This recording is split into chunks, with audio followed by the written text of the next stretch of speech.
నమస్తే పొలిటికల్ మీడియాకి స్వాగతం. నా పేరు వినాయక్. ఈరోజు మన అతిథి ఉత్తరాంధ్రలోనే అత్యంత సీనియర్ నాయకుడు, 5 సార్లు తెలుగుదేశం పార్టీ తరఫున ఎమ్మెల్యే గెలిచిన నేత. ఆయన ఎవరో కాదు, మాడుగుల నియోజకవర్గ తెలుగుదేశం పార్టీ ఎమ్మెల్యే బండారు సత్యనారాయణమూర్తి. ఆయనతో మాట్లాడదాం. సార్ నమస్తే. సార్ నమస్కారం నాయక్ గారు. సార్ ఎలాగా 5 సార్లు ఎమ్మెల్యేగా గెలిచారు, ఈసారి మంత్రి రాకపోవడానికి కారణం ఏంటంటే ఏం చెప్తారు సార్? అసలు అంటే స్వతహాగా నేను గత 5 సంవత్సరాలు అపోజిషన్లో ఉన్నప్పుడు పార్టీ జయంగా పెట్టుకొని చంద్రబాబు నాయుడు గారు ముఖ్యమంత్రి కావాలి, ఈసారి రాష్ట్రం అభివృద్ధి చెందాలని నిరంతరం శ్రమించిన వ్యక్తులు నేను ఒకరిని, పోరాని వ్యక్తులు నేను ఒకరిని. కాకపోతే ఈక్వేషన్లో అది చంద్రబాబు నాయుడు గారి ఆలోచన, వారి ఆలోచన సరళ మేరకు కొత్త తరానికి ఇవ్వాలనో నూతన యువతరానికి ఇవ్వాలనో ఏదో దృష్టిలో వారు ఈసారి క్యాబినెట్ విస్తరణ చేశారు. ఆశ ఉన్న చంద్రబాబు నాయుడు గారికి విధేయంగా, పార్టీ విధేయంగా మనం అది మనస్ఫూర్తిగా దాన్ని ఆశీర్వదించాం. అదే సార్, అంటే 2014-19 సమయంలో కూడా మీరు అప్పుడు 4వసారి ఎమ్మెల్యేగా ఎన్నికారు. ఆ సందర్భంలో సీనియర్ నేతగా మీకు వస్తుంది, ఉత్తరాంధ్ర నుంచి మీ పేరే ఉంటుందనేది అందరూ ఆశించారు. అప్పుడు కూడా మీకు అవకాశం రాలేదు.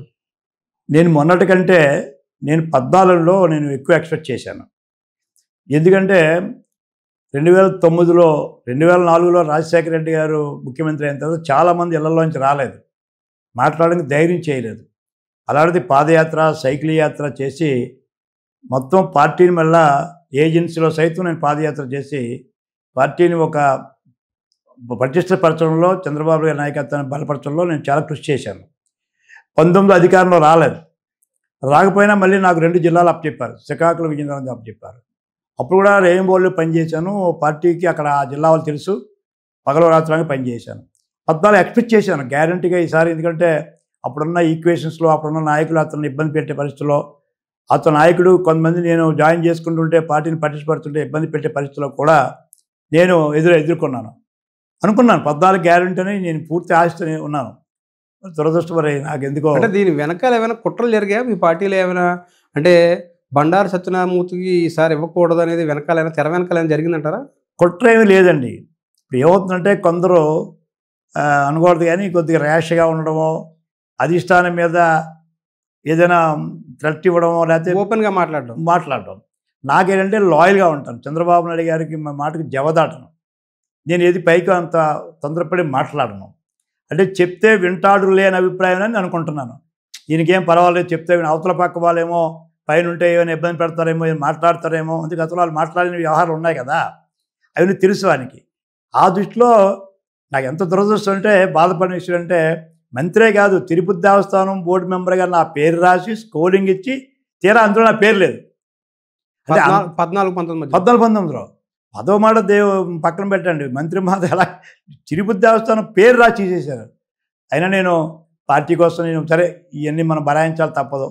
మంత్రి కోసం కూడా మీ పేరు చాలా పెద్ద ఎత్తున వినిపించింది. చివరి క్షణం వరకు నాకు మంత్రి ఉందనే పెద్దలు చెప్పారు. లేదు లేదు ఈసారి నీకే ఇస్తున్నాను కానీ నువ్వు లాయల్గా ఉన్నావు. వారందరూ కూడా అంటే కొన్ని సందర్భాల్లో వారు చంద్రబాబు నాయుడు గారిని అనుచిత వ్యాఖ్యలు చేయడం, లేకపోతే బహిరంగ సమావేశంలోనే వ్యతిరేకించారు. ఈ సందర్భం కాదు చెప్పడానికి. ఆ వ్యతిరేకించిన సందర్భాల్లో కూడా అది నేనే కోఆర్డినేట్ చేసుకోవాల్సి వచ్చింది. నాకు అప్పచెప్పారు ముఖ్యమంత్రి చంద్రబాబు నాయుడు గారు. అంటే అందరూ ఎక్స్పెక్ట్ చేశారు 14లో మంత్రి ఉంటానని. 14 కాదు, మళ్ళా మంత్రి అయిన తర్వాత ఈ జిల్లాలో కొన్ని మంత్రుల్లో ఇద్దరు తగాదాలు ఉండడం వలన మళ్ళీ మధ్యలో మళ్ళీ ఈ పార్టీ నష్టపోతుంది. గంటా శ్రీనివాసరావు గారికి అయ్యన్ పాత్రుడికి మధ్యలో వచ్చినట్టుంది వివాదం వచ్చినప్పుడు మళ్ళీ చాలామంది ఎక్స్పెక్ట్ చేశారు ఈ వివాదంలో ఈసారి బండారు గతంలో మంత్రి చేసినప్పుడు అందరినీ కలుపుకెళ్ళాడు. అప్పుడు 15 సీట్లకి 14 గెలిపించారు. మరి సెంటిమెంట్గా మధ్యలో కూడా నాకు మంత్రి అవుతుందని ఆశించాను, ప్రజలు కూడా ఆశించారు. పార్టీ చాలామంది నా సానుభూతి పనులు ఆలోచించారు. కానీ మళ్ళీ రీఆర్గనైజేషన్లో కూడా నాకు ఇవ్వలేదు. అయినా నేనేం బాధపడలేదు. పార్టీ కార్యకర్తలు అయితే బాధపడినట్టున్నారు. ఎప్పుడు నా కార్యకర్తలు అందరూ ప్రతి మంత్రివర్గ విస్తరణలో కూడా ఆశిస్తారు, భంగపడతారు. సరే నేనేమో అలవాటు పడ్డాను. మన పార్టీ నాకు తెలుసు కనుక, మన పార్టీ వాతావరణం తెలుసు కనుక, నాకు ఎప్పుడు కూడా చంద్రబాబు నాయుడు నాయకత్వాన్ని కోరుకుంటాం కనుక నేను అవమానాలు పడినా ఇలాంటి జరుగుతూ ఉన్న పరిణామాలు వచ్చినా సరే తట్టుకొని మళ్ళీ ముందుకు వెళ్తూ ఉన్నాను. 29 లోపల మళ్ళీ రావచ్చు అంటారా? మీకు ఏమైనా అవకాశం ఉందా? భగవంతుడు నిర్ణయించాలా.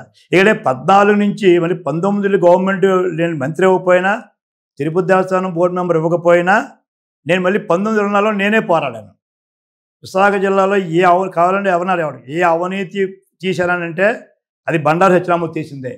ఇవాళ ఎన్ని స్కామ్స్ వచ్చాయి కదా, అన్ని స్కామ్లు విత్ ఎవిడెన్స్ బయటకు తీశారు. తీసి మీ అనుకోవడం కొన్ని పేపర్లు అయితే ప్రముఖంగా ఈనాడులో మెయిన్ ఫ్రంట్ పేజీలో నా ఫోటోలు వేసేవారు. ఇప్పుడు ప్రధానమంత్రి గారిదో, ముఖ్యమంత్రి గారిదో, లేకపోతే ప్రతిపక్ష నాయకుడితో వేస్తారు. ఆఫ్టర్ ఆల్ ఒక బండారు సత్యనారాయణ ఈనాడు ఫ్రంట్ పేజీ, జ్యోతి ఫ్రంట్ పేజీ ఎందుకు వస్తారు అంటే అంత పెద్ద పెద్ద స్కామ్లు తీసి నిరూపించగలిగాను. 14-19లో నేను నాకు 2 జిల్లాలు అప్పచెప్పారు, అమలాపురం, కాకినాడ. చాలామంది అబ్జర్వర్స్ వెళ్ళలేదు. నేను ప్రతి నియోజకవర్గం రాత్రిపాలు తిరిగేవాడిని. అది అధిష్టానం చంద్రబాబు నాయుడు గారు తెలుసు, ప్రధాన కార్యదర్శి లోకేష్ బాబు గారు తెలుసు, కాకినాడ అమలాపురం జిల్లా ప్రతి ఒక్కరికి తెలుసు. ఇన్ఛార్జిగా ఎంత కష్టపడానో, ఎంత తిరిగానో. అంటే పార్టీ గెలవాలని, ఈ దుర్మార్గ పాలన పోవాలి. పార్టీ 2019 నుంచి 24 వరకు ప్రతిపక్షంగా మీరు ఇంత కష్టపడిన తర్వాత 24లో ఇంత స్థాయిలో మెజారిటీ వచ్చి అధికారం వచ్చిన తర్వాత మీకు ఆ స్థాయిలో మీకు దక్కిన గౌరవం ఏదంటే మరి జీర్ణించుకోలేని పరిస్థితి మీ కార్యకర్త అందరూ కూడా ఉంది. నా కార్యకర్తలకు ఒక జీర్ణించుకోవడం కాదండి, సరే మంత్రివర్గం పక్కన పెడితే అసలు నేను పెందుతు సీట్లు లేకుండా పోయాను. నా ఓటు నేను వేసుకోలేక పరిస్థితి వచ్చింది. నా ఊరికి నేను అభివృద్ధి చేసుకోలేని పరిస్థితులు ఉన్నాను ఈవేళ. అంటే ఇప్పుడు మంత్రివర్గం అనేది చంద్రబాబు నాయుడు పేరాగేసినది, వారు ఏ నిర్ణయం అది శిరోధార్యం, వారి నిర్ణయం అది. దాన్ని మనం ఎప్పుడు కూడా అందరూ ఆశిస్తాం, అది కొంతమందికి దక్కుతుంది. కానీ నా సీటే నాకు లేని పరిస్థితులు వచ్చినప్పుడు నిజంగా నా కార్యకర్తల యొక్క కన్నీళ్ళు నేను కళ్ళారా చూశాను. ఇక రాజకీయం అవసరం అన్నట్టు అనిపించింది. వారు 10 రోజుల్లో మా ఇల్లు వదిలి పోకుండా అక్కడే పడుకొని అక్కడే లేచి ఉండేవారండి. ఏమవుతాం అని చెప్పి. ఆఖరికి నేను రాజకీయాల నుంచి విరమించుకుందామని నిర్ణయం కూడా అనౌన్స్ చేశాను ఓపెన్గా ప్రెస్లో. ఇక నా రాజకీయం అనిపించింది చాలా. కానీ అనుకోకుండా మళ్ళీ నన్ను మోడల్ వెళ్ళమన్నా అది అధిష్టాన నిర్ణయం ప్రకారంగా. అంటే ఇందులో ఏమైనా కుట్ర ఉందా సార్? అంటే 2000 19-24 మధ్యలో వైఎస్ఆర్సీపీకి ఉత్తరాంధ్రలో ఎగెనిస్ట్గా పోరాడింది మీరే, మీ పార్టీ తరపు నుంచి. మరి ఇంత పోరాటం చేసిన తర్వాత 24లో సీటు మీ నియోజకవర్గంలో ఇవ్వకుండా పెందుర్తి నుంచి తీసుకెళ్ళి మిమ్మల్ని మాడుగుల నియోజకవర్గంలో పోటీ చేయడం ఎలా? కారణం ఏంటంటారు? ఏమో తెలియదండి, నిజంగా చెప్తాను. కానీ నేను ఎట్టి పరిస్థితుల్లో కూడా పైరులకు పోలేదు నేను. ఇప్పుడు నాకు ఎన్టీ రామారావు గారి కుటుంబం, చంద్రబాబు కుటుంబం నాకు ఎప్పుడు చిన్నప్పటి నుంచి నేను ఆ కుటుంబంతో పెరిగిన వాడిని, అందరితో సన్నిహించి ఉన్నవాడిని, వాళ్ళందరూ నన్ను అభిమానించే వ్యక్తులే. కానీ నేను ఎప్పుడు కూడా కష్టే ఫలని చెప్పి పార్టీని కష్టపడితే నన్ను ఎవరు ఆపలేరన్న దృష్టిలోనే నేను చంద్రబాబు నాయుడు గారు అడుగుజాడలో, లోకేష్ గారికి చిన్నవారైనా యువకుడైనా వారు చెప్పిన మా అడుగుజాడలో కూడా నడిచి ప్రతి కార్యక్రమం విజయవంతం చేశాను. అది పెందుతులో ఏ కార్యక్రమం పెట్టినా నభూతన భవిష్యత్తుగా చేశాను. అంటే మీరు దాదాపుగా 4 దశాబ్దాలుగా తెలుగుదేశం పార్టీలో ఉన్నారు సార్. ఏ పార్టీ మారలేదు. ప్రతిపక్షంలో ఉన్నప్పుడు కూడా ప్రతిపక్ష నేతగానే మీరు స్వయంగా ప్రభుత్వాల మీద, అప్పుడు ఎవరైతే అధికారంలో ఉన్నారో వాళ్ళ మీద మీరు పోరాటాలు చేశారు. సో కేసులు బాగా వేస్తే ఆ కేసులను ఎదుర్కొన్నారు. ఇన్ని కష్టాలు ఎదుర్కొన్నప్పుడు మీ సీటు మిమ్మల్ని మార్చడం ఎలా అనిపించింది సార్? అప్పుడు బాధ అనిపించిందండి, ఒప్పుగా చెప్పాను. ఎంత బాధ అనిపించిందంటే మీరు చెప్తాను నమ్మరు. నా రాజకీయాల్లో కానీ ఈ రోజు వరకు కూడా హాస్పిటల్లో మాత్రం ఎరగని వాడిని, హాస్పిటల్లో జాయిన్ కూడా అవ్వలేదు ఎప్పుడు నేను, ఏ రోజు కూడా. అంత ఆరోగ్యంగా ఉండేవాడిని. అలాంటిది ఒకేసారి ఎప్పుడైతే నా సీట్ లేదని ఈనాడులో వచ్చిందో ఆ రోజు మా ఇంట్లో నాకే తెలియకుండా నేను పడిపోయాను. హాస్పిటల్కి ఆ చివరి క్షణంలో హాస్పిటల్కి వెళ్ళలేకపోతే, ఇక్కడ మీకు కావాలని చెప్పొచ్చు, హాస్పిటల్ చూస్తే చెప్తారు, ఇంకొక పావు గంట అరగంటగా లేట్ అయితే అప్పటికే 58, 48 అందుకు వచ్చేసిందండి నా పల్స్ రేటు. ఇంకా అరగంట పోతే నేను సత్యనారాయణ లేడు. ఆ స్థాయికి మనస్తాపం చెందాను. ఆరోగ్యాన్ని పూర్తిగా పాడు చేసుకొని వారం 10 రోజులు హాస్పిటల్ నుంచి పైకి రాలేకపోయినాను, తట్టుకోలేకపోయినాను. ఆ బాధ ఎందుకంటే కష్టపడ్డాను. నా సొంత నియోజకవర్గం, మా నాన్నగారు 60-70 ఏళ్ళు రాజకీయం చేసిన నియోజకవర్గం, నా సీట్ ఉన్న జన్మభూమి నాది, నా సీట్ నాకెందుకు రాదు? కష్టపడ్డ నిజాయితీ ఉన్నాను. ఏ రోజు పొరపాటున ఒక పైసా వ్యాపారం చేయలేదు, ఒక చెంటు భూమి అక్కడ ఆక్రమించలేదు. చంద్రబాబు నాయుడు గారికి కానీ తెలుగుదేశం పార్టీ కానీ ఎప్పుడు చెడ్డ పేరు తేలేదు. అలాంటిది నా సీటు నాకు రాకపోవడం ఏంటి? ఇప్పుడు నా సీటు నా ఊరోడు కాదు, ఎవరో వచ్చి అడుగుతున్నారు. అప్పుడు బాధతో మాత్రం హాస్పిటల్లో జాయిన్ అవ్వడం, అక్కడి నుంచి కొద్దిగా ఆరోగ్యం పాడైంది. అంటే మీ సీటు మీకు ఇవ్వకపోగా ఆ సమయంలో వేరే పార్టీకి సంబంధించిన వ్యక్తి, అప్పుడే పార్టీలో చేరిన వ్యక్తికి ఆ సీట్ కేటాయించడం ఎలా అనిపించింది సార్? అసలు బాధ నేనే కాదండి, ఇప్పుడు నా ఒక్కడే కాదు, నాకు పక్కన పెట్టండి, మా కాన్స్టిట్యున్సీ ప్రజలు చెప్పాను, కావాలంటే అప్పుడు మీ టీవీలన్నీ మా ఇంట్లో ఉండేవండి. నిజంగా ప్రతి కార్యకర్త వాళ్ళ బాధ చూసి నాకు ఇంత రాజకీయం అవసరమా, ఇంతమంది ఇబ్బంది పడితే 8 మంది పాపం మనస్తాపం చెందుతారన్నంత బాధ కలిగిందండి ఆ రోజుల్లో నాకు. నిజంగా అది పార్టీ తెలుసు, అధిష్టానం తెలుసు. ఇక అందుకే అది ఎప్పుడైతే ఆ బాధ చూశానో, అవమానం చూశానో, ఇంకా రాజకీయ అవసరమా అన్న పరిస్థితికి వచ్చాను. కన్నీళ్ళు కూడా పెట్టుకున్నారంట మీరు? పెట్టుకున్నానండి, ఏడ్చాను. ఎందుకంటే కష్టపడ్డాను. పదవి అనేది గొప్ప కాదు కాదు, ఏడ్చాను, కష్టపడ్డాను. ఎంతోమంది నాతో నమ్ముకున్న కార్యకర్తలు, చంద్రబాబు నాయుడు గారు నమ్ముకున్న తెలుగుదేశం పార్టీ కార్యకర్తలు, పార్టీ నమ్ముకున్న కార్యకర్తలకి నేను దూరం అవుతున్నానన్న బాధ కలిగింది. కలిగి ఏళ్ళవేట్ అని చెప్పు కదా, ఆరోగ్యాన్ని పాడు చేసుకొని అనుకోని బెడ్ రిటర్న్ అయిపోయి నిర్జయం అయిపోయాను పరిస్థితి ఆ రోజుల్లో. ఆ 10 రోజులు 20 రోజుల్లో మరి మా ఇంటి అంతా ఎవరో విడిచిపెట్టకుండా ఇల్లుని కాపలా కాసే విధంగా కార్యకర్తలు మనోవాదం చూశాను. మిమ్మల్ని బలవంతంగా మాడుగుల నియోజకవర్గానికి పంపించారంటే నిజమేనా? నేను మామూలు వెళ్ళని చెప్పానండి. చంద్రబాబు నాయుడు గారు ఆల్టర్నేటివ్గా అంటే నేను ఇంట్లో ఉండిపోయిన తలుపులేసి ఎవరిని మాట్లాడలేదు. అందరితో చెప్పారు మాడుగులు బాగుంటుంది, గెలుస్తాడు, వెళ్ళమని చెప్పాను. నేను వెళ్ళండి మాడుగులు, నాకు పదవి కోసమే లేను, పార్టీ కోసం ఉన్నాను.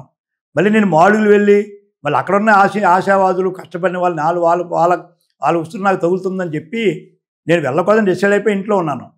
మళ్ళీ ఆకస్మికంగా సీఎం రమేష్, బీజేపీ మన ఎంపీ క్యాండిడేట్ గారు, ఇప్పుడు ప్రెసిడెంట్ అయ్యారు మాధవ్ గారు, బీజేపీ ఇప్పుడు అధ్యక్షుడు మాధవ్ గారు, మా ఇప్పుడు బంధువైనటువంటి మంత్రి గారు అచ్చెన్నాయుడు గారు, అప్పుడు రాష్ట్ర అధ్యక్షుడు, ఈ ముగ్గురు వచ్చి నువ్వు పోటీ చేయాలా, ఎక్కడో కాడ చేయాలి, తప్పదు, నీకు ఎందుకు మాడుగులు వెళ్ళు అని. అప్పుడు ఎందుకంటే నేను మాడుగులు వెళ్ళడం ఎందుకు భయపడ్డానంటే, ఒకటి నాకు దూరం, బాగా బ్యాక్వర్డ్ ఏరియా. 2 అప్పటికి అక్కడ వైకాపా పటిష్టంగా ఉంది. 2014 ఇంత వేవ్లో కూడా మనం వెళ్ళలేదు మాడుగుల, 19లోకి వెళ్ళలేదు. అక్కడ డిప్యూటీ సీఎం అనే పదవి ఉంది అక్కడ. ఇలాంటి పరిస్థితుల్లో అక్కడ నేను వైకాపాకు అనుకూలంగా ఉన్న కాన్స్టిట్యున్సీకి ఎందుకు వెళ్ళాలి, ఎందుకు అవమానం పడాలని చెప్పి పూర్తిగా ఉండిపోదాం. అంటే కుట్ర అనుకున్నారా? అంటే ఇప్పుడు చాలా చోట్ల మీలాంటి సీనియర్ని గెలిచే స్థానాల్లో ఇస్తారు. అది దాదాపుగా మీరు అంటే ఒక దశాబ్ద కాలంగా ఓడిపోయిన స్థానం. ఆ స్థానంలో పంపించడం వెనకాల ఏదైనా కుట్ర ఉందనుకున్నారు అప్పుడు? కుట్ర ఏమి లేదండి దీంట్లో. ఇందులో మా పార్టీ చంద్రబాబు నాయుడు గారు కానీ, లోకేష్ గారు కానీ ఆ ఆలోచనలు అలాంటి ఆలోచన నాకు లేదు. కాకపోతే ఇక్కడ నేను విమర్శించాను అనుకోవద్దు, కానీ ఇది పవన్ కళ్యాణ్ గారు చేసిన కార్యక్రమం. ఇది వారికి తెలిసే చేశారో తెలియకే చేశారో, ఎందుకు చేశారో తెలియదు, కానీ పవన్ కళ్యాణ్ గారు స్వయంగా నన్ను హోటల్లో మెచ్చుకున్నారు. ఇది ఈ రోజా ఎపిసోడ్ అయిన తర్వాత ధైర్యంగా ఉండమన్నారు ఆయన నన్ను, పవన్ కళ్యాణ్ గారే అందరి సమక్షంలో. గంటా శ్రీనివాసరావు గారు, పల్లా శ్రీని గారు, వెలగపూడి రామకృష్ణబాబు గారు, తర్వాత అందరూ ఉన్నాం, గన్నబాబు, అందరూ ఉన్నాం. అందరూ సమక్షంలో ఆయన నన్ను మెచ్చుకొని అభినందించి కౌగులించుకున్నారు. మరి పవన్ కళ్యాణ్ గారికి మరి ఏ దృష్టిలో మరి చేశారో మరి వారే చెప్పాలి. ఇది కేవలం పవన్ కళ్యాణ్ గారు చేసింది తప్ప చంద్రబాబు నాయుడు గారు, లోకేష్ గారు కానీ మా పార్టీ ఎవరు కూడా నాపై ఇప్పటికే అబ్బాను అప్పటికే అబ్బాను కుటుంబంగా చూసుకుంటారు నన్ను. వారు కుట్రేమి కాదు. ఆ నియోజకవర్గాన్ని జనసేన కోరుకోవడం వెనక ఏంటి సార్ అసలు ఉద్దేశం? ఇంకా అది మరి ఇప్పుడు ఓపెన్గా చెప్తే బాగోదు. ఇప్పుడు సామి చెప్పినట్టు ఎవరైనా మంచి పనులు ఏరుకుంటారు కానీ చెడ్డ పనులు ఎవరు ఏరుకుంటారండి? అంటే ఈ కాన్స్టిట్యున్సీ ఇప్పుడు పెందుతు అనేది ఒక రాష్ట్రంలో ఒక మంచి ప్రాముఖ్యత కాన్స్టిట్యున్సీ అండి. అట్టు మీరు 4 సార్లు నెగ్గారు కూడా. 4 సార్లు గెలిచాను. అదే కాన్స్టిట్యున్సీలో అన్ని కార్యక్రమాలు చేస్తున్నాను, ఉద్యమాలు చేస్తున్నాను, ధర్నాలు చేస్తున్నాను. ఆ కాన్స్టిట్యున్సీలో ఉన్న స్కామ్లను నేను పైకి తీసినాయి. అప్పుడు ఆ సమయంలో మరి మిమ్మల్ని అక్కడి నుంచి తప్పించడం వెనకాల జనసేన పాత్ర అంటే ఇక్కడ స్థానిక నాయకుల పాత్ర ఏముందండి సార్? లేదండి, ఇందులో స్పష్టంగా జనసేన స్థానిక నాయకులు కూడా నన్నే సమర్థించారండి. పెందుత్తులో ఉన్న జనసేన వార్డు అధ్యక్షులు కూడా నన్నే సమర్థించారండి, నేనే కోరుకున్నారు. మరి పంచగల రమేష్ బాబుకి అంత ప్రాధాన్యత ఇచ్చి 4 సార్లు నెగ్గిన మిమ్మల్ని పక్కన పెట్టడం ఏ ఉద్దేశం అంటారు? అయితే ఆయన ఇప్పుడు ఎవరు స్వార్థం వారదు అనుకుంటాను అంతే. ఇక స్వార్థం అనుకోవాలి తప్ప ఆయన ప్రయత్నం ఆయన చేసుకున్నాడు, సక్సెస్ అయ్యాడు. నా ప్రయత్నాలను విఫలమయ్యాను అంతే. మొదటి నుంచి కూడా మీకు పంచగల రమేష్ బాబుకి మధ్య విభేదాలు అలా నడుస్తూనే ఉన్నాయి? లేవండి.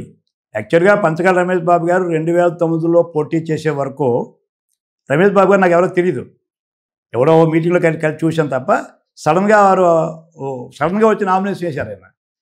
అతను అదృష్టవంతుడు, గెలిచాడు. అప్పుడు ముగ్గురు ట్రయాంగిల్లో అటు కాంగ్రెస్, ఇటు తెలుగుదేశం, అటు ప్రజారాజ్యంలో వారు గెలిచారు.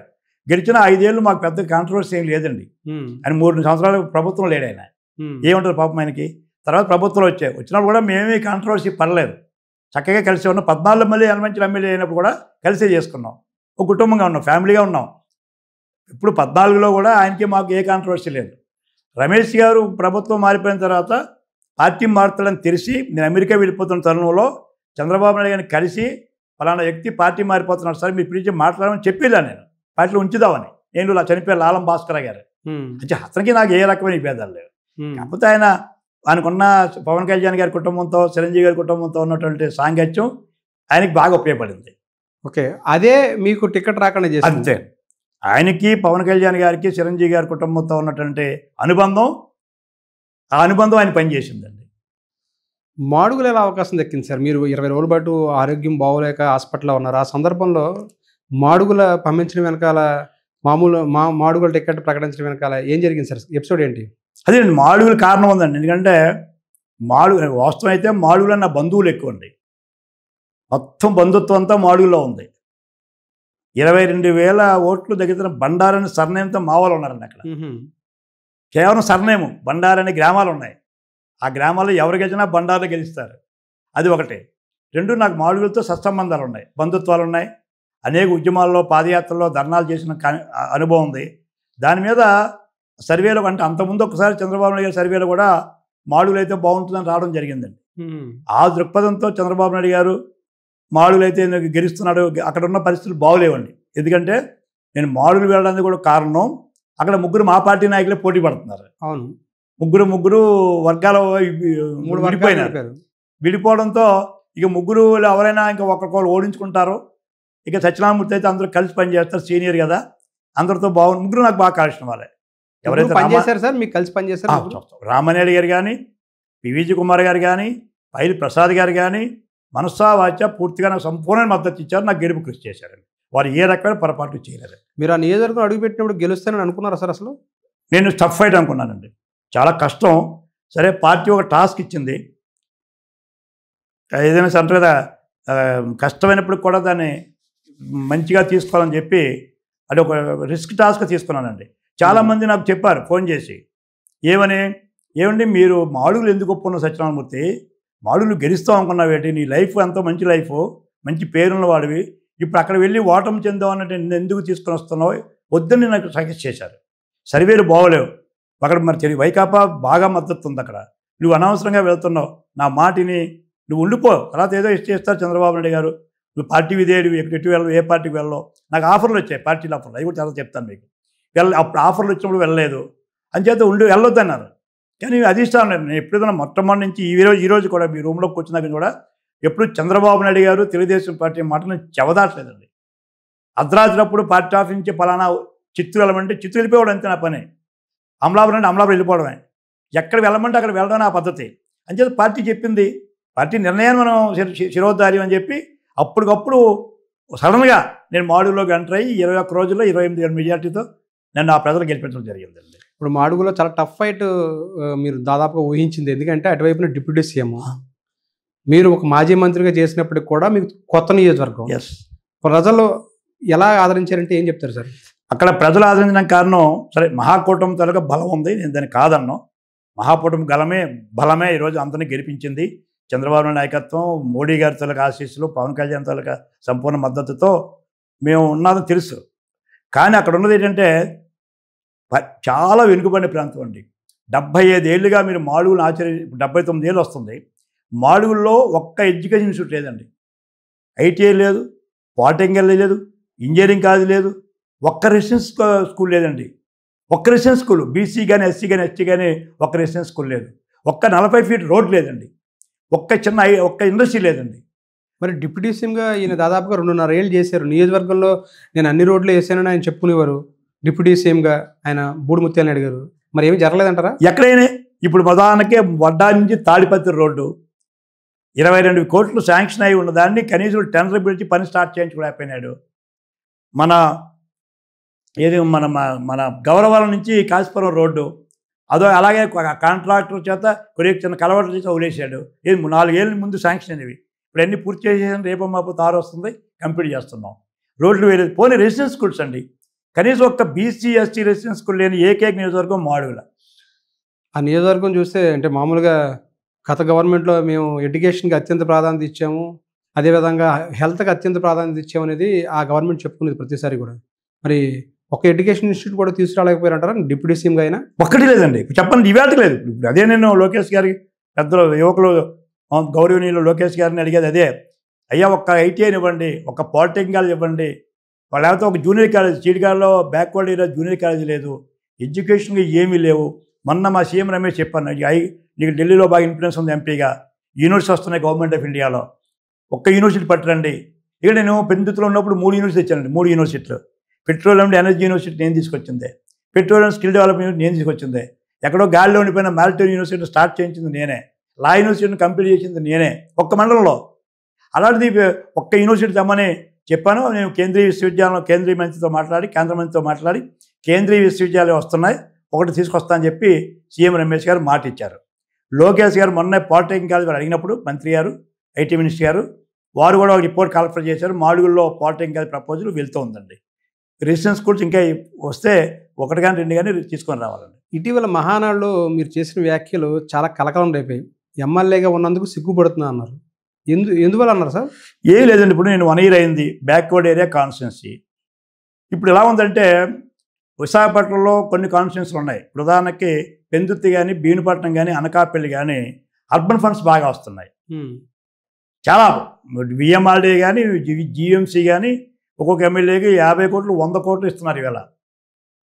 సంతోషం, అది చాలా అభివృద్ధి అవుతుంది. నేనేమో నాకు విఎంఆర్డీ లేదు, అంటే అంత ఇచ్చే అవకాశం లేదు, జీవీఎంసీ లేదు, మాకున్నదంతా రూరల్ ఫండ్. ఇప్పుడు మాడుగులకి నాకు 3 కోట్లు ఇచ్చి, పెందుర్తికి అదే 3 కోట్లు ఇచ్చి, లేదా యనమంచిలికి అనకాపల్లికి అదే 3 కోట్లు ఇచ్చి, భీమునిపట్నంకి అదే 3 కోట్లు ఇస్తే మరి బ్యాక్వర్డ్ ఏరియాస్ ఎప్పుడు డెవలప్ అవుతాయి? కాన్స్టిట్యూన్సీని బట్టి ఇవ్వాలి డబ్బులు. ఈక్వల్గా ఇస్తే ఎలాగా? అక్కడ 3 కోట్లు ఇవ్వకపోయినా అది 3 కోట్లు ఆఫ్టర్ ఆల్ వాళ్ళకి. ఏం చేత 100 కోట్లు వస్తున్నాయి ఇక్కడ నాకు 3 కోట్లే గొప్ప. నాకు అందరిలాగా 3 కోట్లు ఇచ్చారు. పోనీ అందరిలాగా ఇచ్చారా? మినిస్టర్స్కి ఏమో 7-8 కోట్లు ఇచ్చారు. తర్వాత ఇంకొంతమంది స్పీకర్లో, డిప్యూటీ స్పీకర్లో వాళ్ళకి 7-8 కోట్లు ఇచ్చారు. ఆ వేరియేషను నాకు బాధ అనిపించింది. సమానంగా ఇవ్వండి. ఎక్కడ ఏరియా డెవలప్ కావాలో చంద్రబాబు నాయుడు చెప్పారు ఎప్పుడో, మన సీఎం గారు పాపం బ్యాక్వర్డ్ డెవలప్ చేయాలన్నారు. మరి మంత్రులకేమో అది ముఖ్యమంత్రి గారిని ఫాలో అవ్వకుండా మేము పనిచేసుకుంటామంటే కొద్దిగా బాధ కలిగి ఆ మీటింగ్లో ఓపెన్ అయ్యాను. అంటే కాన్స్టిట్యున్సీ డెవలప్మెంట్ కోసం కేవలం నాకు బాధ అనిపించింది. ఆ గ్రామాలు చూసినప్పుడు, ఆ ప్రాంతం చూసినప్పుడు ఇప్పటికీ నాకు బాధ అనిపిస్తుందండి. చాలా మంచి ప్రజలు, మాడుగుల ప్రజలు, అమాయకులు నేను మోసగించలేను కదా ఒక ఎమ్మెల్యేగా. వాళ్ళకి ఎక్స్పెక్టేషన్స్ ఎక్కువ ఉన్నాయి. ఎలాగా? బండారు సత్యనారాయణమూర్తి చంద్రబాబు నాయుడికి అత్యంత ఇష్టడు, లోకేష్ గారికి బాగా తెలిసిన వ్యక్తి, మనకు ఫండ్స్ ఎక్కువ వస్తాయని ఆశించారు. ఇప్పుడు అక్కడ ఫండ్స్ నేను తేలేకపోతున్నాను, అందుకు నేను బాధపడుతున్నాను. అంటే ఫండ్స్ తేలేకపోయినప్పుడు, ఆ ఎక్స్పెక్టేషన్ లేనప్పుడు ఎలా ఉంటుందంటే అవమానంగా భావిస్తున్నాను. అందుకే ఆ మీటింగ్లో, పార్టీ మీటింగ్ కనుక నా బాధను వ్యక్తపరచుకోవడం జరిగింది. ఎమ్మెల్యేగా సంతృప్తిగానే ఉన్నారు సార్ ఏడాది కాలంగానే అక్కడ సంతృప్తి అంటే ఒకటండి, ఆరోగ్యం కొద్దిగా ఇబ్బంది పడుతున్నాను. ఎందుకంటే అవి మా పెందుత్తులాగా ఇంకోలాగో చాలా దూర గ్రామాలండి. ఒక మండలం నుంచి ఒక మండలం గంటకు 1.5 hours 2 hours పడుతుందండి. ఒక్కోసారి 4-5 గంటలు భోజనం చేస్తున్నానండి. ఒక్కోసారి భోజనం కూడా ఉండలేదు. ఒకసారి ఇంచేదంటే ఆ దూరము ఏజెన్సీ ఉంది. ఈ వయసులో తిరగడం అంటే కొద్ది కష్టంగా ఉంది. యువకుడైతే పర్వాలేదు. అంటే ఎందుకు అడుగుతున్నానంటే, ఇప్పుడు ఏడాది పాలన మేము అందరూ సంతృప్తికరంగా అన్ని నియోజకవర్గాలు జరుపుకుంటున్నప్పుడు మీ నియోజకవర్గానికి ఏం చేశారని మిమ్మల్ని ప్రశ్నిస్తే మీ మనస్సాక్షికి మీరు ఏం చెప్తారు? అది చెప్పలేకపోతున్నాం కదా. ఇప్పుడు ప్రభుత్వ పరంగా ఏదైతే చంద్రబాబు నాయుడు గారు యాక్ట్ చేసిన 6 ఉన్నాయో, 6 ఫార్ములా ఉందో, 6 points ఉన్నాయో, భరోసా ఉందో, ఆ భరోసా వల్ల హ్యాపీగా ఉన్నాను. ప్రభుత్వ పరంగా, మా పార్టీ పరంగా కార్యక్రమాలు, సంక్షేమ కార్యక్రమాల కొరకు ప్రజలు సంతృప్తి ఉన్నారు, అందులో సందేహమే లేదు. కానీ ఎమ్మెల్యేగా మీరు సంతృప్తి? ఎమ్మెల్యేగా నేను ఇంకా సంతృప్తి చెందలేదు. ఎందుకంటే ఇంకా నేను చేయవలసిన అది ఎక్స్పెక్టేషన్ తగ్గ నేను చేయలేదు. గతం కంటే బాగా చేశాను. గత ముఖ్యమంత్రి, డిప్యూటీ సీఎం కంటే చాలా ఎక్కువ చేయగలుగుతున్నాను. ఇప్పుడు కొన్ని స్కీమ్స్ కానీ, ఇప్పుడు జాబ్ మేళా చేసి దగ్గర 800 మందికి ఉద్యోగాలు ఇవ్వగలిగాను గతం కంటే. ఆ మారుమూల ప్రాంతాల్లో స్వయంగా నేనే వెళ్ళి జాబ్స్ ఇస్తున్నాను ఇవాళ, అంటే జాబ్ మేళా ద్వారా. లేదా ఇరిగేషన్లో గత 5 ఏళ్ళుగా రైవాడ, కోణం, పెద్దేళ్ళ లాంటి పక్కన పడిపోతే రిపేర్స్కి అటు ఇటు తీసుకొచ్చి కొన్ని చేయగలిగాను. కానీ వాళ్ళ ఎక్స్పెక్టేషన్స్ వేరు కదా. వాళ్ళ ఎక్స్పెక్టేషన్ ఏంటి? ఒక పరిశ్రమ తేవాలని, ఒక 4 lane రోడ్ తేవాలని, అదే రకంగా కొన్ని ఇన్స్టిట్యూషన్స్ తేవాలని. ఇంకా నేను ఎక్కువ నిధులు, అందరికంటే ఎక్కువ నిధులు పెందుతులు తెచ్చాను కనుక లోకేష్ గారు స్వయంగా చెప్పారు 4,100 కోట్లు ఆ రోజులో తెచ్చాను. అంత నిధులు తెస్తాననే ఎక్స్పెక్టేషన్స్ వాళ్ళ ఉన్నాయి. దానికి మీట్ అవ్వక సహకరించగా ప్రభుత్వంలో మంత్రులు కొంత సహకరిస్తే నేను చేయగలుగుతాను. అంటే మంత్రులు మీకు సహకరించట్లేదు? సహకరించే మంత్రులు ఏం చేస్తారంటే వాళ్ళు మంత్రులు లేకపోతే పెద్దవాళ్ళు ఉన్నారు, పెద్ద పోస్టులు ఉన్న వాళ్ళ కోసం ఆలోచిస్తారు తప్ప మాలాడు వెనుకబడిన నియోజకవర్గాల కోసం అంత సహకరించలేదని నా బాధ. వాస్తవం మంత్రులు సహకరించట్లేదు. ఎలాగ అందరూ సమానం అంటున్నారు. సమానం అంటే ఎలాగా? ఇప్పుడు చిన్న నియోజకవర్గాలు ఉన్నాయి, పెద్దవి ఉన్నాయి, పూర్తిగా రూరల్ బేస్డ్ నియోజకవర్గాలు ఉన్నాయి. అది ఒక్కటే బాధ తప్ప ఏదైతే మా చంద్రబాబు నాయుడు బాబు షూరిటీ భవిష్యత్తు గ్యారెంటీ ఉందో అందులో ప్రజలు సంతృప్తిగా ఉన్నారు. నా వల్ల కాలువలు మరమ్మతు చేశాను, కొన్ని రోడ్లు మరమ్మతు చేశాను, పాతిని రీఆర్గనైజ్ చేయగలిగాను. ఏదైనా చంద్రబాబు నాయుడు పెట్టినటువంటి గొంతుల ప్రోగ్రాంలో వారితో ఒప్పించి కొన్ని స్టార్ట్ చేయించగలిగాను, అంతవరకు బాగుంది. కానీ అవి కావు కదా, నా నుంచి ఎక్స్పెక్ట్ చేసి నేను మీట్ అవ్వాలి కదా వాళ్ళ దగ్గర. అంటే మిమ్మల్ని గెలిపించిన మాడుగుల నియోజకవర్గ ప్రజలు మీతో సంతృప్తిగానే ఉన్నారు సార్ ఇప్పుడు? 100కి 100 అండి. ఎందుకంటే గతంలో నాయకులు అభివృద్ధి కంటే తగాదాలు ఎక్కువ పెట్టడం, భూమి వ్యవహారాల్లో జోక్యం చేసుకోవడం, ఇసుక గంజాయి లాంటి వ్యాపారాల్లో జోక్యం చేసుకోవడం వల్ల అక్కడ ప్రజలు ఇసుకి వేసారారు. ఇప్పుడు దేవుడి దేవల్ల, భగవంతుని దేవల్ల, ఎన్టీ రామారావు దేవల్ల నాకు అలాంటి ఆశలు లేవు. గంజాయి వ్యాపారాలు చేయించాలనో, ఇసుక అమ్మించాలనో, లేదా కాంట్రాక్టులను నేనే చేయాలనో, అది కార్యకర్తలు కాంట్రాక్ట్ చేసుకుంటారు. కాంట్రాక్ట్ అంటే డెవలప్మెంట్ చేసుకున్నారు. వాళ్ళు ఊహించిన డెవలప్మెంట్ అప్పుడప్పుడు అందిస్తున్నాను. ఇవాళ సీఎంఆర్ఎఫ్ నుంచి దగ్గర 120 మందికి ఆరోగ్య బీమా చెక్కులు ఇవ్వగలిగాను. ఆ రకంగా ప్రజలు సంతృప్తి ఉన్నారు. కానీ నేను ఇంకా వాళ్ళు అనుకున్న ఎక్స్పెక్టేషన్కి వెళ్ళలేకపోతున్నా ఉన్నటువంటి కొద్దిగా బాధ ఉంది. దానికి మరి ఈ 1 ఇయర్లో చంద్రబాబు గారిని కలిసి ఇప్పుడు రైవాడ్ ఉంది, డ్రిప్ అనే రైవాడ్ ఉంది. రైవాడ్ డ్రిప్కి వరల్డ్ బ్యాంక్ వాళ్ళు 330 కోట్లు అర్జెంట్గా ఇవ్వాలని చెప్పి డ్రిప్ ఇరిగేషన్ డ్రిప్ వాళ్ళని ప్రోగ్రాం ద్వారా నేషనల్ సేఫ్టీ డ్యామ్ వాళ్ళు వరల్డ్ బ్యాంక్ వాళ్ళు అంగీకరించి ఫైల్ వెళ్ళింది. ఆ ఫైల్ ఒక మినిస్టర్ గారు క్లియర్ చేయరు, సీఎం గారు రాశారు పాపం ఇమ్మని ముఖ్యమంత్రి గారు. కానీ మంత్రి గారు ఏమో రిజెక్ట్ చేస్తున్నారు. ఎవరు సార్? ఒక మంత్రి, వద్దులని పేర్లు వద్దు, ఒక మంత్రి రిజెక్ట్ చేస్తున్నాడు. ఏం చేయమంటారు? వాస్తవం అది గవర్నమెంట్ ఆఫ్ ఇండియా చెప్పింది, నేషనల్ సేఫ్టీ డ్యామ్ చెప్పారు, లేకపోతే వరల్డ్ బ్యాంక్ వాళ్ళు చెప్పారు. అది ఆల్రెడీ సీఎం గారు చెప్పాను అనుకోండి, మళ్ళీ సీఎం గారు గడుస్తాను ముఖ్యమంత్రి గారు. అంటే ఎందుకు ఎక్కడ ఆగింది? టెక్నికల్ ఇష్యూవా లేకపోతే? ఏం లేదు, ఆర్థిక మంత్రి గారు అంగీకరించాలి. ఆర్థిక శాఖ వాళ్ళు వద్ద ఇవ్వట్లేదు, ఆర్థిక శాఖ వాళ్ళు కొరలేస్తున్నారు. అంటే ఇప్పుడు మీ నియోజకవర్గం బాగా వెనుకబడిన నియోజకవర్గం, మీ నియోజకవర్గానికి మీరు ఇచ్చిన ఏదైతే హామీలు ఉన్నాయో ఆ హామీలు నెరవేర్చకపోతే మళ్ళీ మీరు వాళ్ళకి మొహం చూపించే పరిస్థితి ఉండదు. ఇటువంటి సందర్భంలో ప్రభుత్వం నుంచి మంత్రులు కానీ ముఖ్యమంత్రి కానీ మీకు సహకారం ఇవ్వాలండి. అటువంటి పరిస్థితి ఉందంటారు? ఇస్తున్నారా? అంటే చెప్తున్నా కదా, కొంతమందిని అంటే మంత్రులు ఇస్తున్నారు, హోదాలో ఉన్న వాళ్ళకి ఎక్కువ గౌరవం ఇస్తున్నారు. హోదా అంటే మంత్రులు గౌరవించుకుంటున్నారు, లేదా స్పీకర్ గారికో డిప్యూటీ స్పీకర్ గారికో ఇస్తున్నారు. అది కొత్త మంత్రులు యువకులు వాళ్ళు ఏంటంటే ఏరియాని బట్టి ఇవ్వట్లేదు, వ్యక్తిని బట్టి ఇస్తున్నారు. అదే బాధ నేను చెప్పాను చంద్రబాబు మన పార్టీ మీటింగ్. మీరు మహానాడులో ఆ మాటలు అన్న తర్వాత పెద్ద ఎత్తున కలకలం రేగింది, ఆ మాటలకి దుమారం కూడా రేగింది. మరి మిమ్మల్ని పిలిచి చంద్రబాబు నాయుడు గారు ఏమైనా మాట్లాడడం దెబ్బలాడడం జరిగిందా? అలా ఎందుకు బయట మాట్లాడామని? అచ్చా, చంద్రబాబు నాయుడు గారు పాపం పెద్ద ఆయన ముఖ్యమంత్రి గారు ఎప్పుడు నన్ను దెబ్బలాడడం, నా 43 ఏళ్ళ చరిత్రలో ఆయన దగ్గర నుంచి 40 ఏళ్ళు కలిసి పనిచేశానండి.